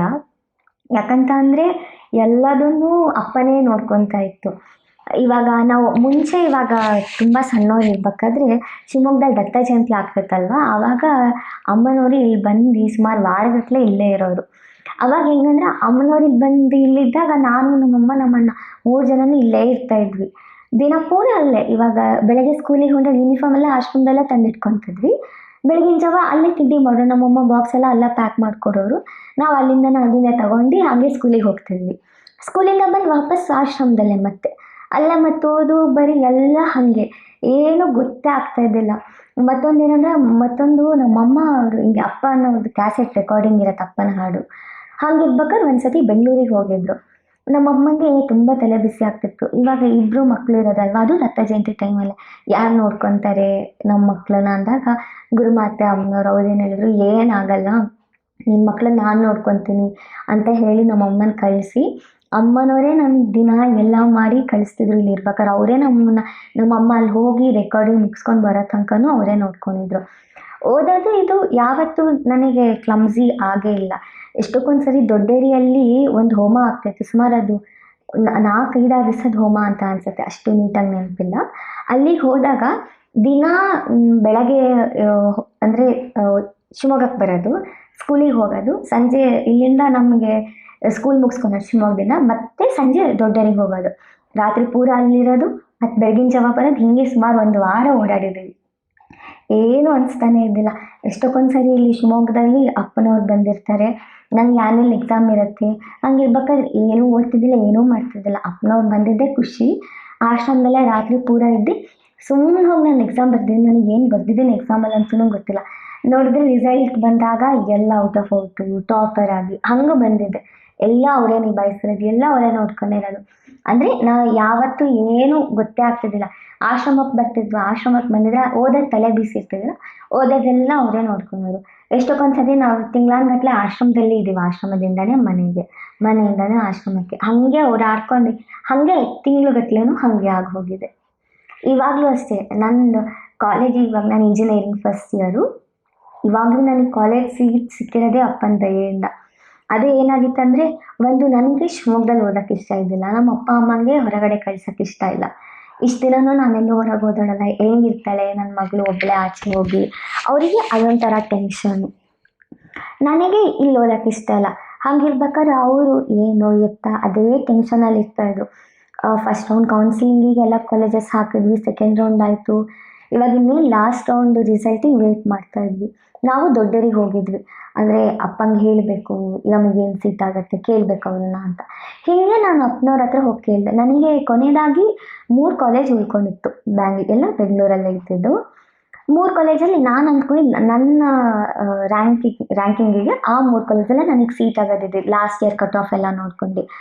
ಆದರೆ ಏನಾಯ್ತಂದರೆ ನಾನು ಅಪ್ಪನ ಹತ್ರ ಹೋಗಿ ನಮಸ್ಕಾರ ಮಾಡಿದೆ. ಅಪ್ಪ ಯಾವಾಗಲೂ ನನಗೆ ಏನೇ ಕೇಳಿದ್ರು, ಆಯ್ತು ಒಳ್ಳೇದಾಗತ್ತೆ, ಆಗತ್ತೆ ಹೋಗು, ಹಿಂಗೆ ಆಶೀರ್ವಾದ ಮಾಡ್ತಾ ಇದ್ದವರು. ಮೊದಲನೇ ಸತಿ ದತ್ತನಿಚ್ಚೆ ಏನಾಗತ್ತೆ ಹೋಗಲಿ ನೋಡೋಣ ಅಂತ ಅಂದರು. ನಾನು ಹೇಳಿದ್ದು 3 ಕಾಲೇಜ್ ಹೆಸರು ಹೇಳಿದ್ದೆ. ಅಪ್ಪನವ್ರು ಎತ್ತಿದ ಮಟ್ಟಿಗೆ ಅಲ್ಲೇ ಸಿಗತ್ತೆ, ಆಗತ್ತೆ ಹೋಗಿ, ಏನೂ ಇಲ್ಲ, ದತ್ತನಿಚ್ಚೆ ಏನಾಗತ್ತಾಗತ್ತೆ ನೀನು ಹೋಗು ಅಂತ ಅಂದರು. ಅಪ್ಪ ಅವರೇ ಹಂಗೆ ಹೇಳಿದಾರಲ್ಲ ಸರಿ ಅಂತ ಹೇಳಿ, ನನಗೆ ಅಪ್ಪನ ಮಾತು ಅಷ್ಟು ಅರ್ಥ ಆಗಿದ್ದಲ್ಲ ಏನು ಅವ್ರು ಹೇಳಿದ್ದಾರೆ ಅಂತ. ನಮಸ್ಕಾರ ಮಾಡ್ಕೊ ಬಂದಿದ್ದೆ. 2 ದಿವಸ ಬಿಟ್ಟು ಅಪ್ಪ ಶಿವಮೊಗ್ಗಕ್ಕೆ ಬಂದಿದ್ರು. ಮಾರನೇ ದಿವಸನೇ ನನ್ನ ರಿಸಲ್ಟ್ ಗೊತ್ತಾಯಿತು. ನಾನು ಯಾವ 3 ಕಾಲೇಜಲ್ಲಿ ನನಗೆ ಆಗುತ್ತೆ ಅಂದ್ಕೊಂಡಿದ್ದೆ, ನನಗೆ ಆ ಕಾಲೇಜ್ ಆಗಿಲ್ಲ. ಅದೇನೋ ಕಟ್ ಆಫಲ್ಲಿ ವೇರಿಯೇಷನ್ ಆಗಿ ಅದು ನನ್ನ ಕಟ್ ಆಫಿಗೆ ರೀಚ್ ಆಗಿಲ್ಲ. ಆ ಕಾಲೇಜೆಲ್ಲ ತುಂಬ ಕಮ್ಮಿ ಕಟ್ ಆಫಲ್ಲಿ ನಿಂತ್ಕೊಂಡ್ಬಿಡ್ತು. ನನಗೆ ಆಗಿದ್ದ ಕಾಲೇಜ್ ನಂಗೆ ಇಷ್ಟ ಇಲ್ಲ ಹೋಗೋಕ್ಕೆ. ಫಸ್ಟ್ ನಾನು ಆ ಕಾಲೇಜೇ ಬೇಡ ಅಂತ ಅಂತಿದ್ದಳು, ಅಂಥ ಕಾಲೇಜಲ್ಲಿ ಆಯಿತು. ಆದರೆ ಒಂದು ಧೈರ್ಯ ತುಂಬಿದ್ದೇನೆಂದರೆ, ಅಪ್ಪ ಅವತ್ತೇನು ಹೇಳಿತ್ತು, ದತ್ತನಿಚ್ಚೆ ಅಂತ ಅಂದಿತ್ತು. ಅಪ್ಪಂಗೆ ಗೊತ್ತಿರತ್ತೆ ಒಂದು ದಿವಸ ನನಗೆ ಇದೇ ಕಾಲೇಜ್ ಆಗುತ್ತೆ, ಅವರಿಗೆಲ್ಲ ಮುಂದೆ ಆಗೋದೆಲ್ಲ ಗೊತ್ತಿರುತ್ತೆ. ಅವ್ರು ನನಗೆ ಇದೇ ಕಾಲೇಜ್ ಆಗುತ್ತೆ ಅಂತ ಅವ್ರಿಗೆ ಗೊತ್ತಿಲ್ಲ, ಅವ್ರು ಹೇಳಿರ್ತಾರೆ, ನಮಗೆ ಗೊತ್ತಿರಲ್ಲ. ಅದಕ್ಕೆ ಅಪ್ಪನವ್ರು ಹೇಳಿದ ವಾಕ್ಯನೂ ಅರ್ಥ ಆಗಿದ್ದಿಲ್ಲ. ಈ ಕಾಲೇಜ್ ಆಯಿತು, ನನಗೆ ಒಂದು ಕ್ಷಣಕ್ಕೆ ಇಷ್ಟ ಆಗಿಲ್ಲ. ಸೊ ಇದೇ ಆಗಿ ಹೋಗ್ಬಿಡ್ತಲ್ವಾ ಕೊನೆಗೆ ಅಂತ. ಆಮೇಲೆ ನೋಡಿದ್ರೆ ಅದೇ ಕಾಲೇಜಲ್ಲಿ ನಾನು ಶರಣ್ಯ ಅಂತ ಹೇಳ್ತಂದ್ರೆ ಅವಳು ಇವಾಗ ಸೆಕೆಂಡ್ ಇಯರ್ ಇಂಜಿನಿಯರಿಂಗ್ ಅವಳು ಮಾಡ್ತಾ ಇರೋದು. ಅವಳು ಅದೇ ಕಾಲೇಜ್, ನನಗೂ ಅದೇ ಕಾಲೇಜ್ ಆಗಿತ್ತು. ಅವಳು ಹೇಳ್ತಾ ಇದ್ಲು ಚೆನ್ನಾಗಿಲ್ಲ ಅಂತಾನೆ, ಹಿಂಗೆ ಹೋಗೋದು ನಾನು ಈ ಕಾಲೇಜಿಗೆ ಅಂತ. ಅದನ್ನು ನೋಡಿದ್ರೆ ಕಟ್ ಆಫ್ ಹೆಂಗೆ ಇರ್ತಿತ್ತು ಅಂತ ಅಂದರೆ, ನನ್ನ ರ್ಯಾಂಕಿಂಗು ಮತ್ತು ಆ ಕಾಲೇಜ್ ಕಟ್ ಆಫ್ ಎರಡೂ ಒಂದೇ. ಸ್ವಲ್ಪ ಹೆಚ್ಚು ಕಮ್ಮಿ ಆಗಿದ್ರು ನಂಗೆ ಆ ಕಾಲೇಜೇ ಆಗ್ತಿದ್ದಿಲ್ಲ. ಅದು ಒಂದು ಧೈರ್ಯ ಕೊಡ್ತು, ಬಿಡು ಅಪ್ಪನೇ ಮಾಡಿಸಿರ್ಬೇಕಂತ, ಅದಕ್ಕೊಂದು ಸಮಾಧಾನ ಇತ್ತು. ಇನ್ನೊಂದು ಅಪ್ಪದ ಅತ್ತನಿಚ್ಛೆ ಅಂದಾದಮೇಲೆ ಇನ್ನೇನು ತಲೆ ಕೆತ್ಕೊಳೋದು ಬೇಡ ಅಂತ. ನನಗೆ ಊಟ ತಿಂಡಿ ಎಲ್ಲ ಅಷ್ಟು ಸರಿ ಹೊಂದಲ್ಲ, ಆರೋಗ್ಯದಲ್ಲಿ ಬೇಗ ವ್ಯತ್ಯಾಸ ಆಗಿಬಿಡುತ್ತೆ. ಹಂಗಿರ್ಬೇಕಾದ್ರೆ ಅಪ್ಪನೇ ನನಗೆಲ್ಲ ಸರಿ ಆಗಲಿ ಅಂತ ಮಾಡಿಸಿದೇನೋ ಅಂತ ಅಂದ್ಕೊಂಡೆ. ಅಪ್ಪ ಶಿವಮೊಗ್ಗಕ್ಕೆ ಬಂದಾಗ ಹೋಗಿ ಹೇಳಿದ್ವಿ, ಅಪ್ಪ ಹಿಂಗೆ ಈ ಥರ ಇದು ಕಾಲೇಜ್ ಆಯ್ತಪ್ಪ, ಶರಣ್ಯನೂ ಇದೇ ಕಾಲೇಜಲ್ಲಿ ಓದ್ತಿರೋದು ಅಂತ ಅಂದರೆ, ಅಪ್ಪ ಹೌದಾ, ಅವಳು ನಮ್ಮ ಹಿಂದೆನೇ ನಿಂತ್ಕೊಂಡಿಲ್ಲ ಅಪ್ಪಂಗೆ ಇದನ್ನು ಹೇಳ್ಬೇಕಾದ್ರೆ, ಹೌದಾ ಕರೆಸು ಅವಳನ್ನ ಅಂತ ಹೇಳಿತ್ತು. ಕರೆಸಿ ಇಬ್ಬರು ನೋಡಿ, ಅಪ್ಪ ಆಯಿತು ಅದೇ ಕಾಲೇಜ್ ಆಗಿದ್ದು ಒಳ್ಳೇದಾಯಿತು, ಇಬ್ಬರು ಒಟ್ಟಿಗೆ ಇರಿ ಅಂತ ಮೊದಲು ಅಪ್ಪನೇ ಹೇಳಿದ್ದು. ಒಟ್ಟಿಗೆ ಇರ್ವಿ ಇಬ್ಬರು, ಎಲ್ಲ ಚೆನ್ನಾಗಾಗುತ್ತೆ, ಅವಳಿಗೆ ಇವಳು ಚೆನ್ನಾಗಿ ನೋಡ್ಕೊ ಅಂತ ಹೇಳಿ ಅಷ್ಟು ಹೇಳಿ ಅಪ್ಪನೇ ಆಶೀರ್ವಾದ ಮಾಡಿಟ್ಟಿದ್ದು. ಮಾರನೇ ದಿವಸ ಬೆಳಗ್ಗೆನೂ ಅಷ್ಟೇ ಹೋಗ್ಬೇಕಾದ್ರೆ 106 ಜನ, ಅಷ್ಟು ಜನ ಭಕ್ತರು ನಿಂತ್ಕೊಂಡಿದ್ದಾರೆ ಅಪ್ಪನ ಕಳಿಸ್ಕೊಟ್ಟು, ನಾವು ಅದ್ರಲ್ಲಿ ನಿಂತ್ಕೊಂಡಿದ್ವಿ. ನನಗೆ ಫಸ್ಟ್ ದುಃಖ, ಹೆಂಗೆ ಬಿಟ್ಟೋಗೋದು, ಫಸ್ಟ್ ಟೈಮ್ ಅಲ್ಲ ಬೆಂಗಳೂರಿಗೆ ಹೋಗ್ತಾ ಇರೋದು, ಹೆಂಗೆ ಅಪ್ಪ ಅಮ್ಮನೆಲ್ಲ ಬಿಟ್ಟೋಗ್ಲಿ ಅಂತ. ಅಪ್ಪ ಅವರು ನೆಟ್ಕೊಂಡು ಹೋಗ್ತಾಯಿದ್ರು, ಅಂದರೆ ವಾಪಸ್ ಹೊಂದ್ತಾಯಿದ್ರು. ನಡ್ಕೊಂಡು ಹೋಗ್ತಿರೋರು ಸ್ಟ್ರೇಟ್ ಹೋಗ್ತಿರೋ ಸ್ವಲ್ಪ ಕ್ರಾಸ್ ಆಗಿ ಬರೋಕ್ಕೆ ಸ್ಟಾರ್ಟ್ ಮಾಡಿದ್ರು. ನೋಡಿದ್ರೆ ನನ್ನ ಹತ್ರ ಬರ್ತಿದ್ದೆ, ನನಗೆ ಗೊತ್ತಾಗ್ತಿಲ್ಲ. ಅಪ್ಪ ಬರ್ತಿದ್ದ, ನನಗೆ ಕಣ್ಣು ತುಂಬ ನೀರು ತೊಗೊಂಡಿದ್ದೆ, ಆದರೆ ಇನ್ನೂ ಅಳ್ತಿದ್ದಿಲ್ಲ, ಸುಮ್ಮನೆ ಇದ್ದೆ. ಅಪ್ಪ ಬಂದು ಹಿಂಗೆ ಒಂದು ಕೈಯಲ್ಲಿ ಹಿಂಗೆ ತಪ್ಕೊಂಡ್ಬಿಟ್ರು, ಫುಲ್ ಹಿಂಗೆ ತಪ್ಕೊಂಡು ಕೆನ್ನೆ ಹಿಂಗೆ ಮಾಡ್ತಾ ಇದ್ದಾರೆ. ಏನೂ ಆಗಲ್ಲ, ಅಳ್ಬೇಡ ಸುಮ್ಮನೆ, ಅವಳು ಇದೆಯಲ್ಲ ನೀನು ಇದೆಯಲ್ಲ ಒಟ್ಟಿಗೆ ಇರ್ತೀರಾ ಅಂತ. ಅಪ್ಪ ಹೆಂಗೆ ಜೊತೆಗೆ ಮಾಡಿದ್ರು ಅಂತ ಅಂದರೆ, ಇವಾಗ ನನಗೆ ಅಲ್ಲಿ ಇದನ್ನ ಯಾವುದೇ ಟೆನ್ಷನ್ ಇಲ್ಲ. ನಂಗೆ ಅಲ್ಲಿ ಬೆಂಗಳೂರಿಗೆ ಹೋಗಾದ್ಮೇಲೂ ಅಷ್ಟೇ, ಇವಾಗ ಹೋದವ್ರಿಗೆ ಒಂದು ಸಣ್ಣ ಫೀಲಿಂಗ್ ಇರುತ್ತೆ, ಇಷ್ಟು ದಿನ ಅಪ್ಪ ಅಮ್ಮನ ಜೊತೆಗಿದ್ದು ಆಚೆ ಹೋದಾಗ ಅಯ್ಯೋ ನಮ್ಮ ಅಪ್ಪ ಅಮ್ಮ ಇಲ್ಲ. ನನಗೆ ಅಲ್ಲಿ ಹೋದ್ಮೇಲೆ 6-7 ತಿಂಗಳು ಆಯಿತು. ಇವಾಗ ಒಂದು ದಿವಸ ನಾನು ಹತ್ತಿಲ್ಲ, ಒಂದು ದಿವಸ ನನಗೆ ಬೇಜಾರಾಗಿಲ್ಲ. ನಾನು ಹೆಂಗೆ ಹಂಗಿದ್ದೀನಿ ಅಂತ ನಂಗೆ ಇವತ್ತಿಗೂ ಅದು ಗೊತ್ತಿಲ್ಲ. ಹಂಗೆ ಅಪ್ಪನ ಆಶೀರ್ವಾದ, ಅಷ್ಟು ಆಶೀರ್ವಾದ ಮಾಡಿ ಅಪ್ಪ ಕಳಿಸಿತ್ತು. ಒಂದು ದಿವಸ ಹತ್ತಿಲ್ಲ. ಅಲ್ಲೂ ಅಷ್ಟೇ ಎಲ್ಲ ಎಷ್ಟು ಸರಾಗವಾಗಾಯಿತು ಅಂದರೆ, ಯಾವುದು ಇರೋಕ್ಕೆ ವ್ಯವಸ್ಥೆ ಆಗಲಿ ಎಲ್ಲ ಅಪ್ಪ ಆಗಲೇ ನಾನು ಅಲ್ಲಿ ಹೋಗೋಕ್ಕಿಂತ ಮುಂಚೆ ಎಲ್ಲ ಹಿಂಗೆ ಜೋಡಿಸಿಟ್ಟಿತ್ತು, ಹಿಂಗೆ ಇರು, ಹೀಗೆ ಮಾಡು ಅಂತ. ಇವಾಗ ನಾನು ಶರಣ್ಯ ಅಲ್ವಲ್ಲ, ನಾವಿಬ್ಬರು ರೂಮ್ ಮಾಡ್ಕೊಂಡಿದ್ದೀವಿ ಅಲ್ಲೇ. ರೂಮಲ್ಲಿ ಏನಂದರೆ ನಮಗೆ ಬೇಕಾಗಿ ನಾವು ಮಾಡ್ಕೊಂಡು ತಿಂತೀವಿ, ಏನೂ ಟೆನ್ಷನ್ ಇಲ್ಲ. ಇವಾಗ ದತ್ತಭಕ್ತನೇ ಜೊತೆಗಿರೋದನ್ನ ಹೆಂಗಾಗಿದೆ ಅಂದರೆ, ಯಾವಾಗ ಆಶ್ರಮಕ್ಕೆ ಹೋಗ್ಬೇಕಂದ್ರೆ ಒಂದು ಟೆನ್ಷನ್ ಇರಲ್ಲ, ಗೊತ್ತಿರಲ್ಲ ನಮಗೆ. 12 ಗಂಟೆಗೆ ಹೋಗಬೇಕು ಅಂತ ಮಾತಾಡ್ಕೊಂಡ್ವಿ ಅಂದರೆ 12-15 ಅಷ್ಟೊತ್ತಿಗೆ ಆಗಲೇ ಮನೆಯೇ ಬಿಟ್ಟಿರ್ತೀವಿ. ಡೈರೆಕ್ಟು ಆಶ್ರಮ, ಅಷ್ಟು ಖುಷಿ ಒಂಥರ ಅಲ್ಲೂ ಇರೋದಕ್ಕೆ. ಇವಾಗ ಮೊನ್ನೆನೂ ಅಷ್ಟೇ ಒಂದೂವರೆ ತಿಂಗಳು ಹಿಂದೆ ಹಿಂಗೆ ನಾನು ಮತ್ತು ಅವಳು ಕೂತ್ಕೊಂಡು ಅಪ್ಪನ ಬಗ್ಗೆ ಮಾತಾಡ್ತಾ ಇದ್ವಿ. ಮಾತಾಡಿ ಸುಮಾರು ಹೊತ್ತು ಮಾತಾಡಿ ಸಂಜೆಯಿಂದ ಕೂತ್ಕೊಂಡು ಮಾತಾಡಿದ್ವಿ. ಹಾಗೆ ರಾತ್ರಿ ಒಂದು 10 ಗಂಟೆ ಆಯಿತು. ಊಟೆಲ್ಲ ಮಾಡ್ಕೊಂಡು ಕೂತ್ಕೊಂಡಿದ್ವಿ ಇಬ್ಬರು. ಹಿಂಗೆ ಶರಣ್ಯ ನಮ್ಮ ರೂಮಿಂದ ಆಚೆ ಎಲ್ಲೇ ಹೋಗಿದ್ಲು, ನಾನು ರೂಮ್ ಒಳಗೆ ಕೂತ್ಕೊಂಡಿದ್ದೆ. ಅವಳು ಕಿಚನಲ್ಲಿ ಇಟ್ಕೊಂಡು ಏನೋ ಮಾಡ್ತಾಯಿದ್ಲು, ನಾನು ಇಲ್ಲೇ ಇದ್ದಾಗ ಒಂದೇ ಸರ್ತಿ ಒಂದು ಸ್ಮೆಲ್ ಬರೋಕ್ಕೆ ಸ್ಟಾರ್ಟ್ ಆಯಿತು. ಏನು ಅಂದರೆ ಆ ಭಸ್ಮದ ಸ್ಮೆಲ್ಲು ರೂಮ್ ತುಂಬ ಘಮ್ ಅಂತ ಅಂತದೆ. ನನಗೆ ಎಲ್ಲಿಂದ ಸ್ಮೆಲ್ ಬರ್ತಿದೆ, ಏನು ಎತ್ತ ಅಂತ ನೋಡ್ತಿದ್ದೀನಿ.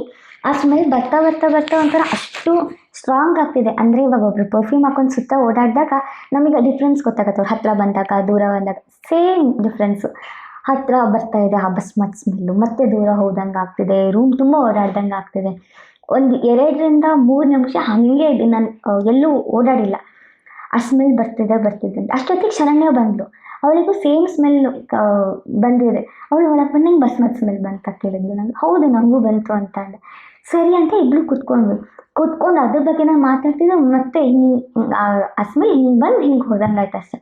ಯಾರಾದರೂ ಹಿಂಗೆ ರಪ್ಪ ಅಂತ ಬಂದು ಹಿಂಗೆ ಹೋಗ್ತಾರಲ್ಲ, ಹಂಗೆ ಅನಿಸ್ತು ಅಷ್ಟೇ. ಇದಾಗಿ ಮಾರನೇ ದಿವಸನೇ ನಾವು ದೊಡ್ಡರಿಗೆ ಹೊಂಟ್ವಿ. ಅವತ್ತು ಹಿಂಗೆ 12 ಗಂಟೆಗೆ ಹೋಗೋಣ ಅಂದ್ಕೊಂಡ್ವಿ.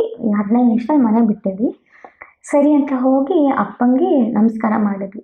ನಮಸ್ಕಾರ ಎಲ್ಲ ಮಾಡಿ ಪ್ರಸಾದ ಎಲ್ಲ ಮಾಡ್ಕೊಂಡು ಕೂತಿದ್ವಿ. ಹಿಂಗೆ ರಾತ್ರಿ ಅಪ್ಪ ಅವ್ರು ನಡ್ಕೊಬಂದಾಗ ಅಪ್ಪಂಗೆ ಹೋಗಿ ವಿಷಯ ಹೇಳಿದ್ವಿ. ಅಪ್ಪ ನಿನ್ನೆ ರಾತ್ರಿ ರೂಮಲ್ಲಿ ಹಿಂಗೆ ಭಸ್ಮದ ಸ್ಮೆಲ್ ಬಂತಪ್ಪ ಅಂತ ಅಂದಾಗ ಅಪ್ಪ ಎತ್ತಿದ ಮಾತಿಗೆ ಹೌದು, ಅವನು ಪರಮಾತ್ಮ ನಿಮ್ಮೊಳಗೇ ಇದ್ದಾನೆ, ಎಲ್ಲೆಲ್ಲೂ ಇದ್ದಾನೆ, ನಿಮ್ಮಲ್ಲೇ ಇದ್ದಾನೆ, ನಿಮ್ಮನ್ನು ನೋಡ್ಕೊಂಡು ಹೋಗಬೇಕು ಅಂತ ಅನಿಸ್ತು, ಅದಕ್ಕೆ ನಾನು ಅವಾಗವಾಗ ಅಲ್ಲಿ ಬರ್ತಿರ್ತೀನಿ ಅಂತ ಹೇಳಿದ್ರು. ಅಂದರೆ ಅಪ್ಪನೇ ಭಗವಂತ, ಭಗವಂತನೇ ಅಪ್ಪ. ಅವತ್ತು ನಮ್ಮನ್ನು ಕಾಯ್ತಿರೋದು ಅಪ್ಪನೇ. ನಾವು ಅಂದ್ಕೊತೀವಿ, ಅಪ್ಪ ಅಮ್ಮನೂ ಅಂದ್ಕೊತಾರೆ, ಅಯ್ಯೋ ಮಕ್ಕಳು ಅಲ್ಲಿದ್ದಾರೆ ಹೆಂಗಿರ್ತಾರೋ. ಆದರೆ ಅಪ್ಪನ ನಮ್ದೊಳನ ಅಪ್ಪ ಪ್ರತಿ ಕ್ಷಣ ಪ್ರತಿ ನಿಮಿಷನೂ ಕಾಯ್ತಾ ಇರುತ್ತೆ. ನಾವು ಅಪ್ಪನ ನೆನೆಸ್ಕೊಂಡಿದ್ವಿ ಅಷ್ಟೇ ಅವತ್ತು ಸಂಜೆ ಕುತ್ಕೊಂಡು. ಅಷ್ಟೊತ್ತಿಗೆ ಅಪ್ಪನೇ ರಾತ್ರಿ ನಮ್ಮನ್ನು ನೋಡ್ಕೊಂಡು ಅವತ್ತು ಬಂದಿದ್ರು. ಯಾವುದೋ ಸಾಧಾರಣ ಜನರಿಗೆ ಹೇಳಿದ್ರೆ ಇದೆಲ್ಲ ಗೊತ್ತಿಲ್ಲ, ಏನೋ ಸ್ಮೆಲ್ ಅಂತ ಅಂತೀವಿ. ಆದರೆ ಒಂದು ರೂಮಲ್ಲಿ ಭಸ್ಮನೇ ಇಲ್ಲ ನಮ್ಮ ರೂಮಲ್ಲಿ. ಅದು ಸ್ಮೆಲ್ ಬರೋಕ್ಕೆ ಹೆಂಗೆ ಸಾಧ್ಯ? ಎಲ್ಲ ಅಪ್ಪನ ಕೃಪೆ, ಅಪ್ಪನ ದಯೆ ಇಲ್ಲದೆ ಅವೆಲ್ಲ ಏನೂ ಆಗೋಕ್ಕೆ ಸಾಧ್ಯ ಇಲ್ಲ. ಅಲ್ಲಿ ಹೋದ್ಮೇಲೆ ಅಷ್ಟೇ ಹೆಜ್ಜೆ ಹೆಜ್ಜೆಗೂ ಕಾದು ಸೀಟ್ ಕೊಡಿಸಿದ್ದು ಅಪ್ಪನ ದಯೆನೇ. ಇವತ್ತು ಆ ಕಾಲೇಜಲ್ಲಿ ಇರೋದು ಅಪ್ಪನ ದಯೆನೇ. ಎಲ್ಲ ಅಪ್ಪನ ಇಚ್ಛೆನೇ. ಏನಾದರೂ ಅಪ್ಪನೇ ನೋಡ್ಕೊತಾ ಇರೋದು. ಅಕ್ಕ, ಕೊನೆಯದಾಗಿ ಅಪ್ಪನವರ ಬಗ್ಗೆ ಏನು ಹೇಳಕ್ಕೆ ಇಷ್ಟಪಡ್ತೀರಾ? ಅಪ್ಪ ಅವ್ರ ಬಗ್ಗೆ ಎಷ್ಟು ಹೇಳಿದ್ರು ಕಮ್ಮಿನೇ. ಯಾಕಂದರೆ ಪ್ರತಿ ಹೆಜ್ಜೆಯೂ ನಮ್ಮನ್ನು ಕಾಯೋರು ಅವರೇ, ನಮ್ಮನ್ನು ಮುನ್ನಡೆಸೋರು ಅವರೇ. ಅವ್ರು ನಾನು ಮುಂಚೆನೇ ಹೇಳಿದೆ, ಅವ್ರು ಕೆಲವೊಂದೊಂದು ಸೂಕ್ಷ್ಮ ಕೊಡ್ತಾರೆ. ಆ ಸೂಕ್ಷ್ಮಗಳನ್ನು ನಾವು ಅರ್ಥ ಮಾಡ್ಕೊಬೇಕು. ಗುರು ಅಂದರೆ ಅಪ್ಪನೇ ಗುರು, ಅಪ್ಪನೇ ಭಗವಂತ. ಅಪ್ಪ ಹೆಂಗೆ ಅಂತ ಅಂದರೆ ಅವರು ಏನೋ ಮುಂದೆ ನಮಗೇನೋ ದೊಡ್ಡದಾಗೋದಿರತ್ತೆ, ಅದೊಂದು ಸಣ್ಣದಾಗಿ ಹೆಚ್ಚಾಗಿ ಕೊಡ್ತಾರೆ. ನೋಡಿ ನಿಮಗೆ ಮುಂದೆ ಹಿಂಗಾಗೈತೆ ಅರ್ಥ ಮಾಡ್ಕೊಳ್ಳಿ ಅಂತ. ಅದನ್ನು ನಾವು ಆ ಸೂಕ್ಷ್ಮಗಳನ್ನು ಅರ್ಥ ಮಾಡ್ಕೊಳ್ಳೋದನ್ನು ತಿಳ್ಕೊಬೇಕು. ಆಮೇಲೆ ಅವ್ರು ಏನೇ ತಪ್ಪು, ನಾವು ಏನೇ ಸರಿ ಮಾಡಲಿ, ಅವ್ರು ಯಾವಾಗಲೂ ನಮ್ಮ ಜೊತೆಗಿರ್ತಾರೆ. ನಾನೇ ಹೇಳಿದ್ನಲ್ಲ, ಅಪ್ಪ ನನಗೆ ಅವತ್ತು ಹಿಂಗೆ ಹುಷಾರಿಲ್ದಂಗೆ ಮಾಡಿದ್ದೀರಾ, ಏನೋ ಕೋಪ ಮಾಡಿಬಿಟ್ಟೆ. ಆದರೆ ಒಂದು ಕ್ಷಣ ನಾನು ನಾಮಸ್ಮರಣೆ ಮಾಡಿದಾಗ ಅಷ್ಟು ನಾನು ಒಂದೇ ದಿವಸದಲ್ಲಿ ಅಷ್ಟು ಹುಷಾರಾದೆ. ಅಂದರೆ ಅವ್ರ ಪ್ರೀತಿ, ಅಂದರೆ ಅವರಷ್ಟು ಪ್ರೀತಿ ಮಾಡೋ ನಮ್ಮ ತಂದೆ ತಾಯಿನೂ ಮಾಡೋಕ್ಕೆ ಸಾಧ್ಯ ಇರಲ್ಲ. ಅಷ್ಟು ಪ್ರೀತಿ ಮಾಡ್ತಾರೆ, ಅಷ್ಟು ನೋಡ್ಕೊತಾರೆ. ಸಾವಿರಾರು ಜನ ಭಕ್ತರು ಇದ್ದರು. ಆಶ್ರಮಕ್ಕೆ ಹೋದಾಗ ಪ್ರತಿಯೊಬ್ಬರೂ ಮಾತಾಡಿಸ್ತಾರೆ, ಪ್ರತಿಯೊಬ್ಬರು ದುಃಖ ಕೇಳ್ತಾರೆ. ಅದಕ್ಕೂ ಸಾಂತ್ವನ ಅವ್ರು ಹೇಳ್ತಾರೆ, ಏನಾಗಲ್ಲ ಬಿಡು, ಭಕ್ತಿ ಮಾಡಿ ಸಾಕು. ಅವ್ರು ನಮ್ಮ ಹತ್ರ ಏನೂ ಕೇಳಲ್ಲ, ಭಕ್ತಿ ಮಾಡಿ ಸಾಕು ಅಷ್ಟೇ ಕೇಳೋದು. ಅದು ದುಡ್ಡು ತಂದು ಕೊಡಿ, ಅದು ಮಾಡಿ, ಏನಿಲ್ಲ, ನಿಮ್ಮ ಭಕ್ತಿಯಲ್ಲೇ ನನಗೆ ಹೋಲಿಸ್ಕೊಬೋದು. ಭಕ್ತಿ ಮಾಡಿ ಅಷ್ಟೇ ಅವ್ರು ಕೇಳೋದೇ ಹೊರತು ಅವ್ರು ಇನ್ನೇನೂ ಕೇಳಲ್ಲ. ಭಕ್ತಿ ಮಾಡಿದ್ರೆ ಅಷ್ಟೇ ಸಾಕಪ್ಪಂಗೆ. ಅವ್ರು ಪ್ರತಿ ಕ್ಷಣ ಅದಕ್ಕೆ ಕಾಯ್ತಿರ್ತಾರೆ. ನಾವು ಹಂಬಲಿಸ್ಕೊಂಡು, ಅಪ್ಪ ನೀವು ನಿಮ್ಮನ್ನು ನೋಡಬೇಕು ಅಂದರೆ ಸಾಕು, ಅವರೇ ಕನಸಿಗೆ ಬರ್ತಾರೆ. ಅಪ್ಪ ನಿಮ್ಮನ್ನು ನೋಡಬೇಕು ಅಂದರೆ ಸಾಕು, ಅವರೇ ಆಶ್ರಮಕ್ಕೆ ಕರ್ಸ್ಕೊಂಡು ಅಲ್ಲಿ 3 ಹೊತ್ತು ಊಟ ಪ್ರಸಾದ ಎಲ್ಲ ಕೊಟ್ಟು, ಬಟ್ಟೆ ಬರೆನೂ ಕೊಟ್ಟಲ್ಲಿ ನೋಡ್ಕೊತಾರೆ ಅವರು. ಅವ್ರು ಎಷ್ಟೊಂದು ಸತಿ ಹೇಳ್ತಾರೆ, ನೀವು ಹೆಂಗಿರಬೇಕು ಅಂತ ನಿಮಗೆ ಗೊತ್ತಾಗಲ್ಲ, ಅದನ್ನು ನಾನು ಭಜನಲ್ಲಿ ಬರೆದಿರ್ತೀನಿ, ಅದನ್ನು ಹೇಳಾರು ನೀವು ಭಗವಂತನಿಗೆ ಇನ್ನೂ ಹತ್ತಿರ ಆಗ್ತೀರ, ನಿಮ್ಮ ತಪ್ಪುಗಳು ನಿಮಗೆ ಗೊತ್ತಾಗತ್ತೆ ಅಂತ ಹೇಳ್ತಾರೆ. ಹಾಗೆ ಅವರು ನಾವು ತಪ್ಪು ಮಾಡೋರ ಹತ್ರ ಹೋದರೂ ನೀವು ತಪ್ಪು ಮಾಡಿದೀನಿ ನನ್ನ ಹತ್ರ ಬಂದಿದ್ದೀರಾ ಅಂತ ಹೇಳಲ್ಲ. ಮಕ್ಕಳಾಗಿ ಎಲ್ಲರನ್ನೂ ಸ್ವೀಕರಿಸ್ತಾರೆ, ಅಷ್ಟು ಪ್ರೀತಿಯಿಂದ ನೋಡ್ಕೊತಾರೆ. ಅವರ ಅಪ್ಪ ಅಂದರೆ ಅಪ್ಪ ಅಷ್ಟೇ ಅವರು. ಇಷ್ಟೊತ್ತು ಶ್ರೀ ಸತ್ತುಪಾಸಿ ಮಹಾರಾಜರ ಒಂದು ಅನುಭವವನ್ನು ನಮ್ಮೊಂದಿಗೆ ಹಂಚ್ಕೊಂಡಿದ್ದಕ್ಕೆ ತುಂಬ ಧನ್ಯವಾದಗಳು. ಶರಣು. ಶರಣ.